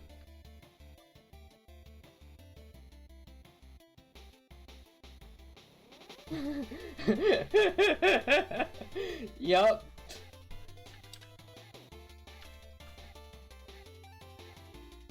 Well, what we could do in here is we can do,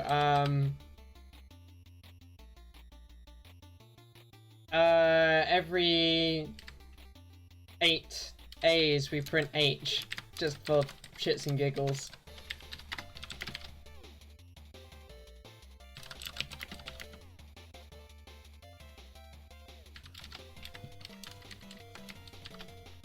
No, it'll be... Yeah, we'll do if scream equals 0, plus plus scream... Don't worry, I'll define the variable in a moment.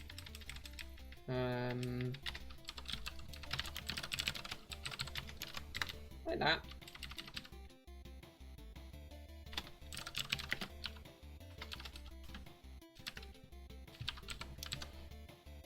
Keep it cheap.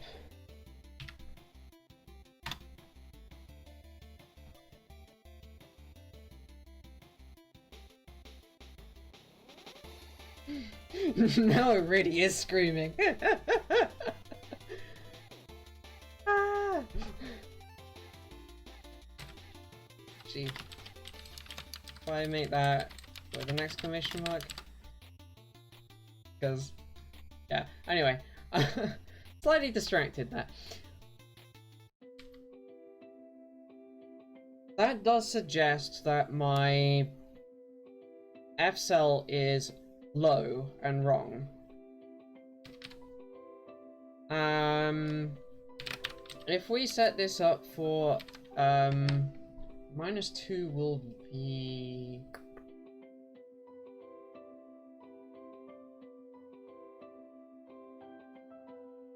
2 to minus 2 is E.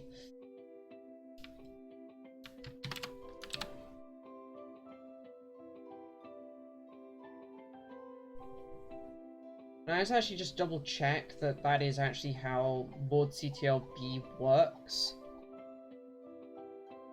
Well, it would definitely fit with what we're now seeing.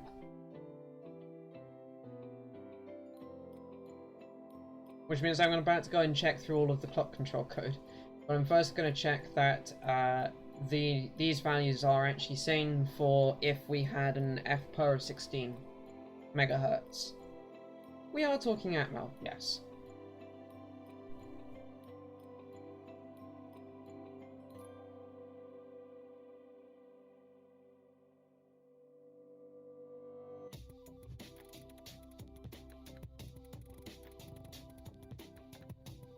-7 as being 9 to +7 being 7 with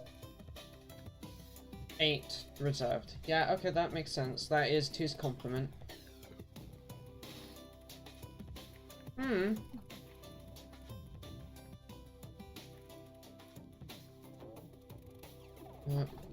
Keep going up a bit further, because if we need to reuse those formulae, then yada yada. Ah, now hang on. With the 2 you've suggested, the 135 and -2, is that for the high or low? Yeah, that's for the high error rate. We actually want the low one, because it looks like the hardware of the BMP is quite picky. So we'll go with 1, 2, 3, and C.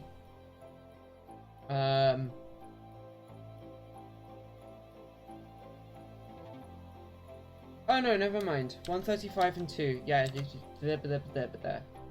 That's for the low error rate.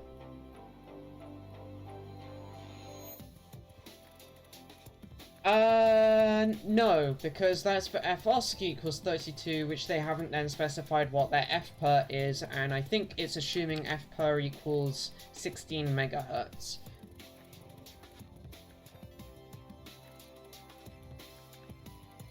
Maybe. If it is 32 megahertz, if FOSC is actually supposed to be FPER, which would be a datasheet error, then we need 131 and -3.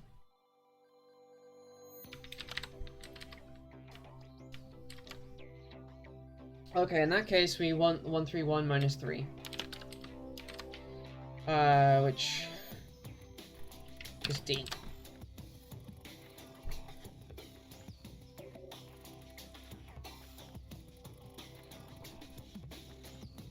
Is it? F would be -1, E is -2. Yeah, -3 is D.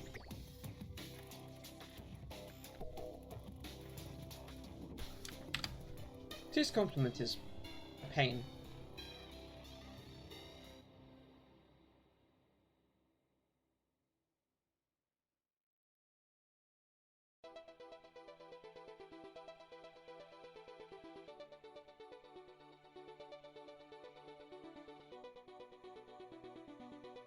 So...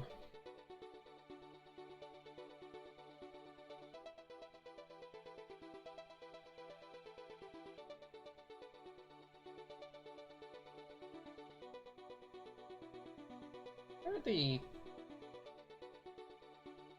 system clock and clock options. There we go.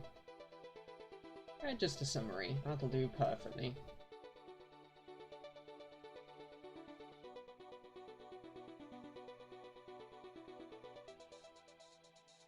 Those are the calibration bits for the DLL, which we are not using. Oh, alright, I see. I went a bit too far down into the section. Oopsie.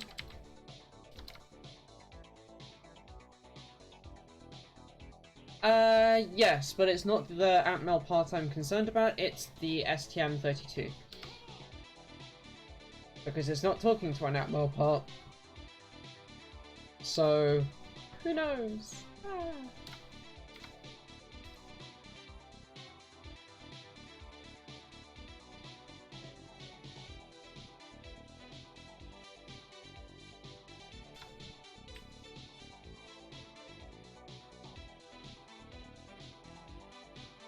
So I know coming in we're at 16 megahertz going into XOSC cell, and that we are selecting as our master system clock, well actually as our PLL source, the 16 megahertz clock. That's actually what this right here does. And that gives us a 48 megahertz clock, it looks like. Let's just double check all the registers are configured properly for that.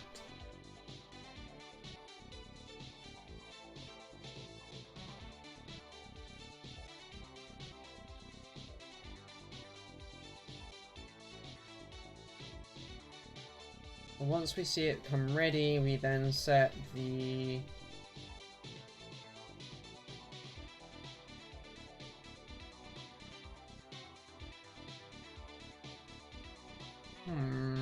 how am I doing this?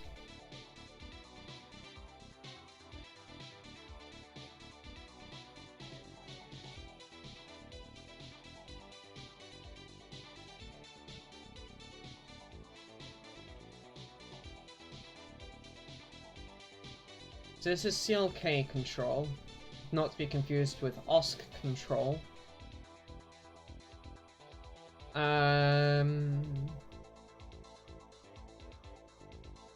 So that sets it to 16 megahertz.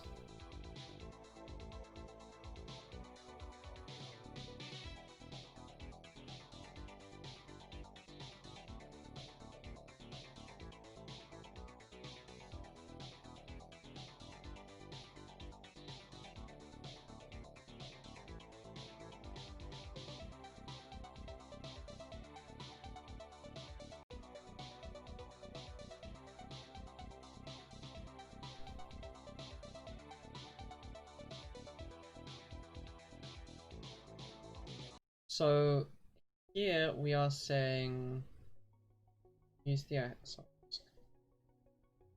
We don't change that again. Curious. We could set it to the PLL if we want. However, prescaler A, no division. Prescaler B and C, no division.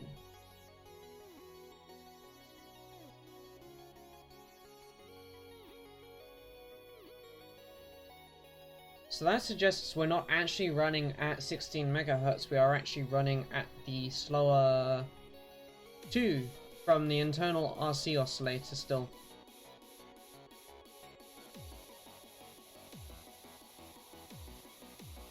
I wonder if that's because the lock bit's going high. I might have screwed us over with that. Need down the way.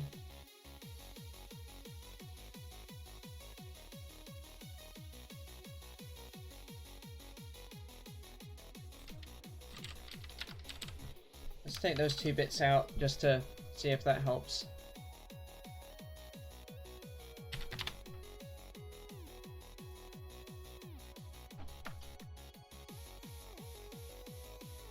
We have to actually power cycle the board for this though.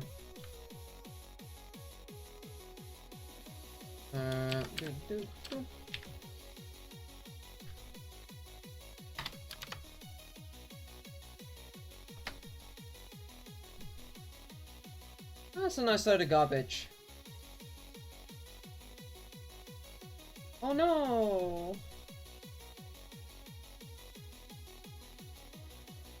When did that break?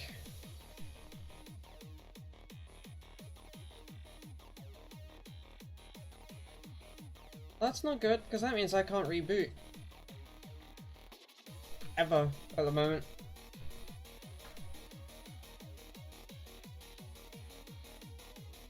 Well, you don't need to reboot. As I pointed out to you on Telegram, you've actually got the modules for your current kernel for VBox. So you can start VBox right now. It should be perfectly functional.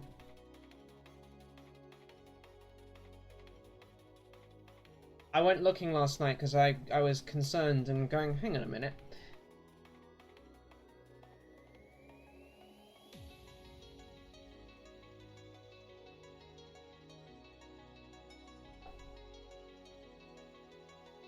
Oh! Remove the modules that are currently in your kernel and do a new, mod probe on them. But you actually have the correct modules, so it will work once you do that.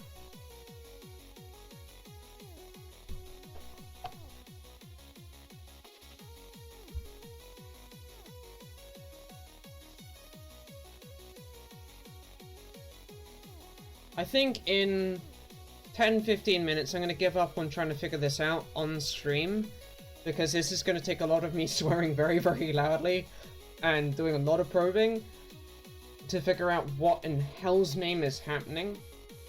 And I'm going to switch over to playing some of Orion because this isn't fun for me anymore. This is frustrating. I wanted to be doing USB stack stuff. I had some things planned there, and I fixed the FPERT, but I didn't, because we're getting garbage. So clearly something in this code is wrong.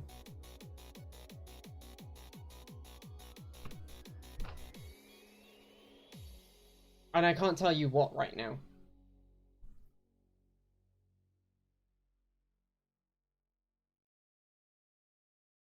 No, I fixed that.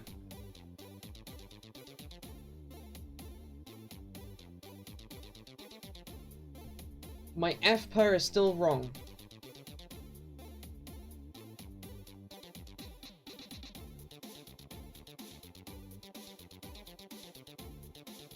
I'm just trying to figure out what I can do to fix it.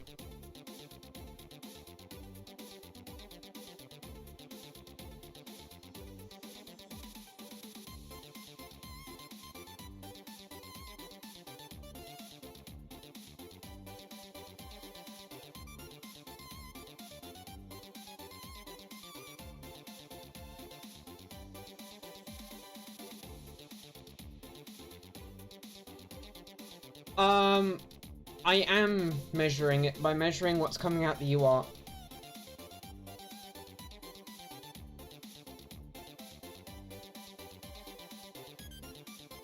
My BMP is telling me that I'm screwed up still because I'm getting garbage characters out. The only way that can happen now is for FPER to be wrong. And I do trust that now because we were getting out when I got it right. When my scope told me I'd got it right.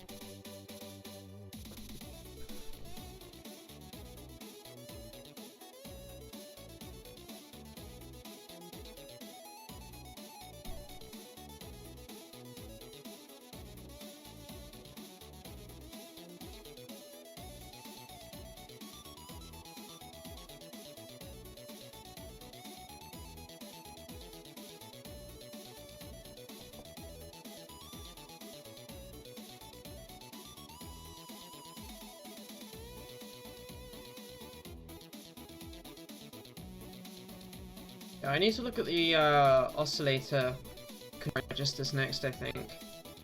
So we enable USB. We enable the source to be the PLL, and we enable no division.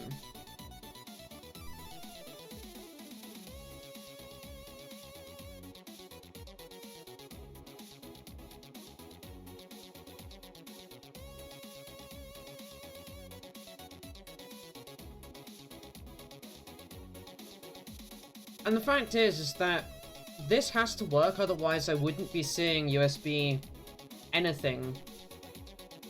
So that obviously does work. Which means I've got something up here wrong. Or I need to switch the clock source again and change it to the PLL source or something ridiculous. But then also do some clock division back down.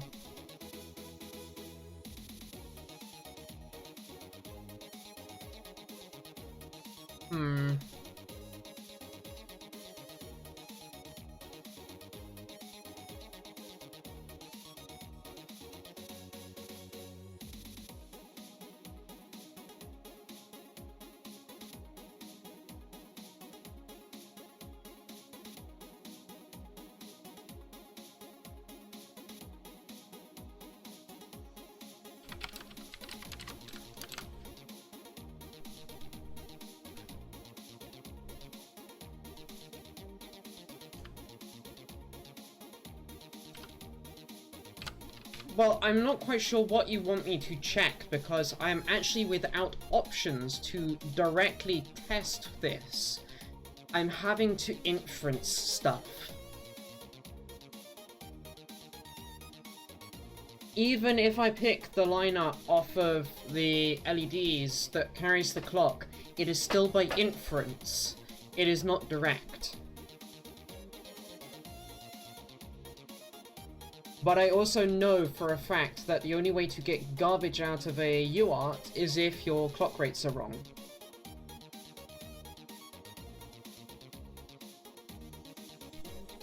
It might not be as... Yeah, I don't have a port pin hooked up that could do that, though. What I'm saying is I do not have a pin I could do that to without messing something up on the board. I am actually quite pin constrained. And also constrained on what I can reasonably hold a scope probe against, because I shake. Not really, no.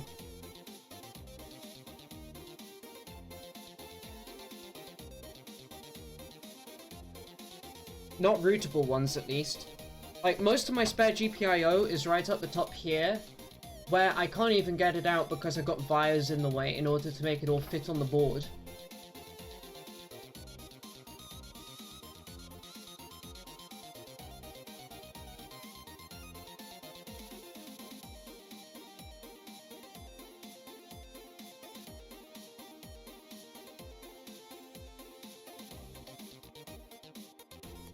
Camera is actually providing a really nice view right now of just how rammed this chip is with regards to its IOs.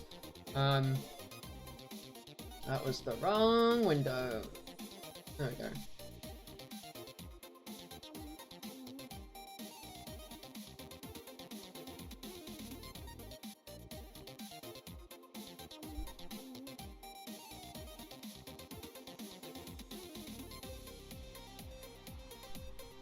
There we go.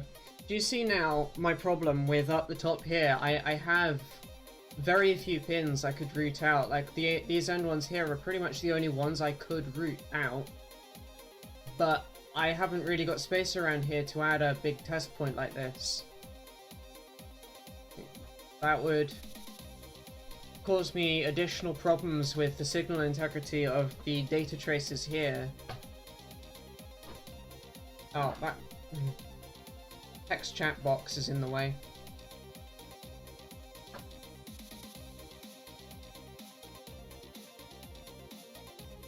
I can't move those wires.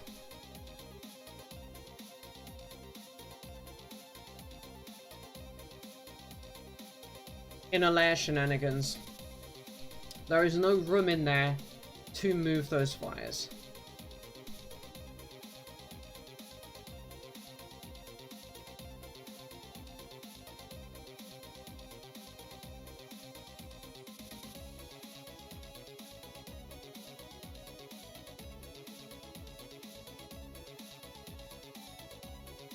Also, this would require a respin, which I am not about to do.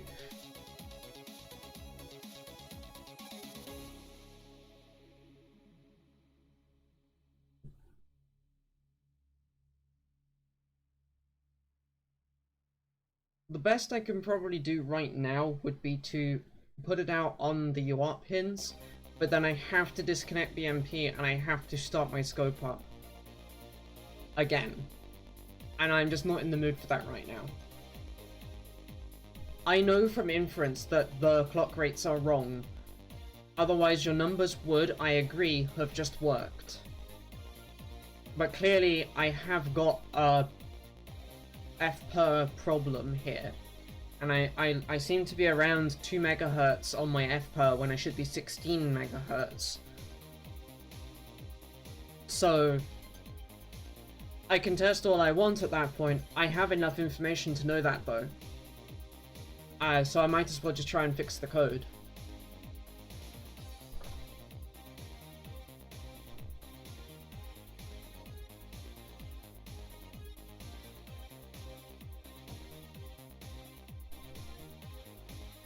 Oh, that's actually better lit. There we go.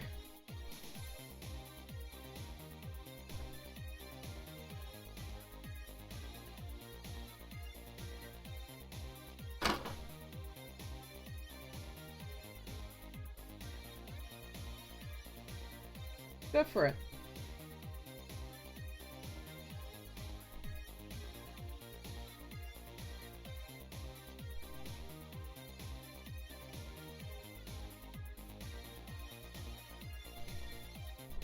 OSC1. Oh, the pin.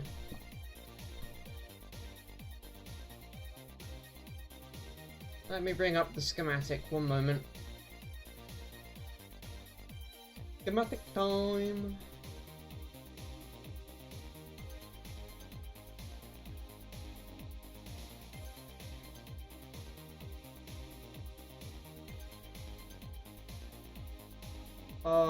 There is no OSC1. What?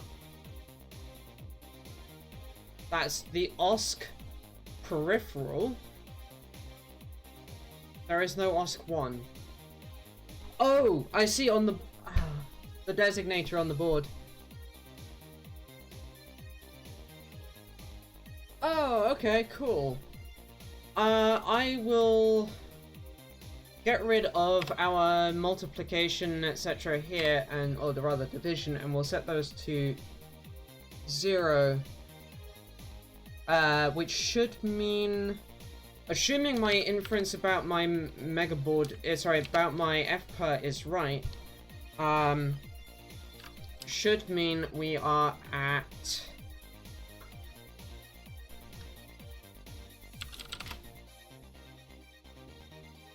yeah.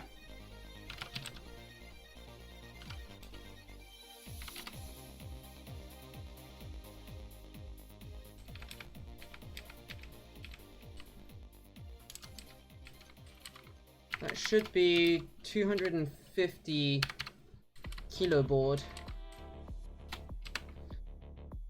To answer Obliterus properly, the device OSC1 is a 16 megahertz crystal, and we have measured that it is 16 megahertz. The reason I went straight to the schematic when you asked the question you did is because the frequency input pin, oh, it's called XTAL1, not OSC1, but I thought it was called OSC1. So on XTAL1 we have a 16 megahertz clock coming in. Awesome, thank you very much, Eston. Take care then.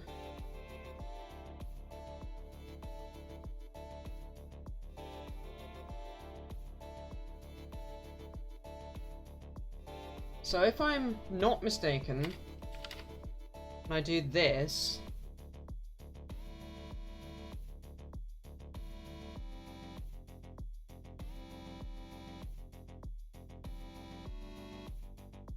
what is the lie? Kind of. Interesting, we're not getting anything out again.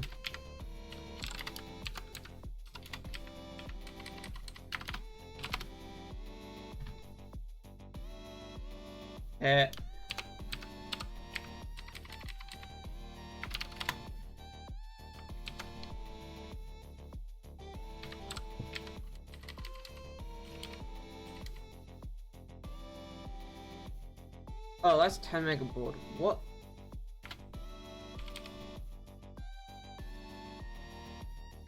Oh no, that was 1 megabaud.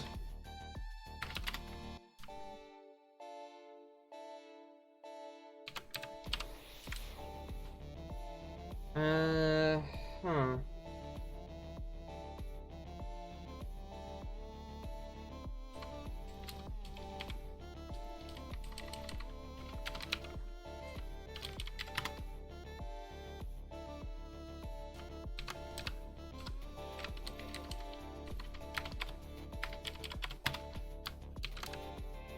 Yeah, that's not right either. I'll have to get my scope back out for it. I'm running out of patience with this because I'm gonna have to do something offline, and I'm gonna end up probably spending a good couple of hours offline trying to figure out precisely what bit rates I'm getting out and what that has to mean for my FPER, and just work it backwards in the formulae. Now that we've got board CTL here set to 0 and 0, however, whatever my bit rate is directly a division of 8 of fper. So we actually have a fairly direct way now to measure fper based off of what my capture says the bit rates are. So I can do that with a scope like tomorrow morning when I'm not, you know, pissed off at this. Because I'm just getting pissed off right now, Steffi. No offense to you, you're actually being a star. I'm getting pissed off with the hardware because it's not doing what I want it to do and what I expect it to do. And I can't explain it.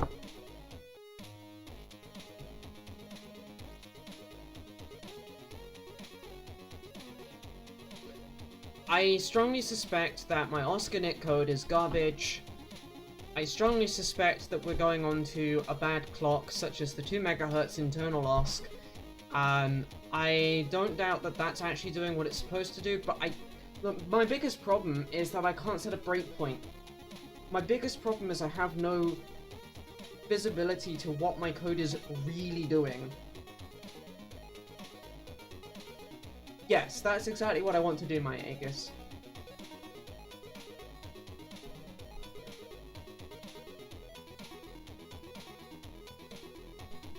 I need to do some reconfig to do that, so please bear with me while I find a suitable scene.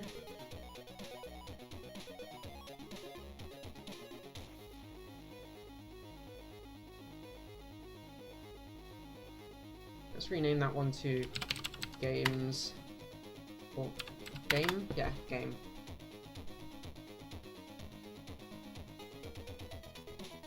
Anyway, yeah, I will be right back once I've gone and put this all away,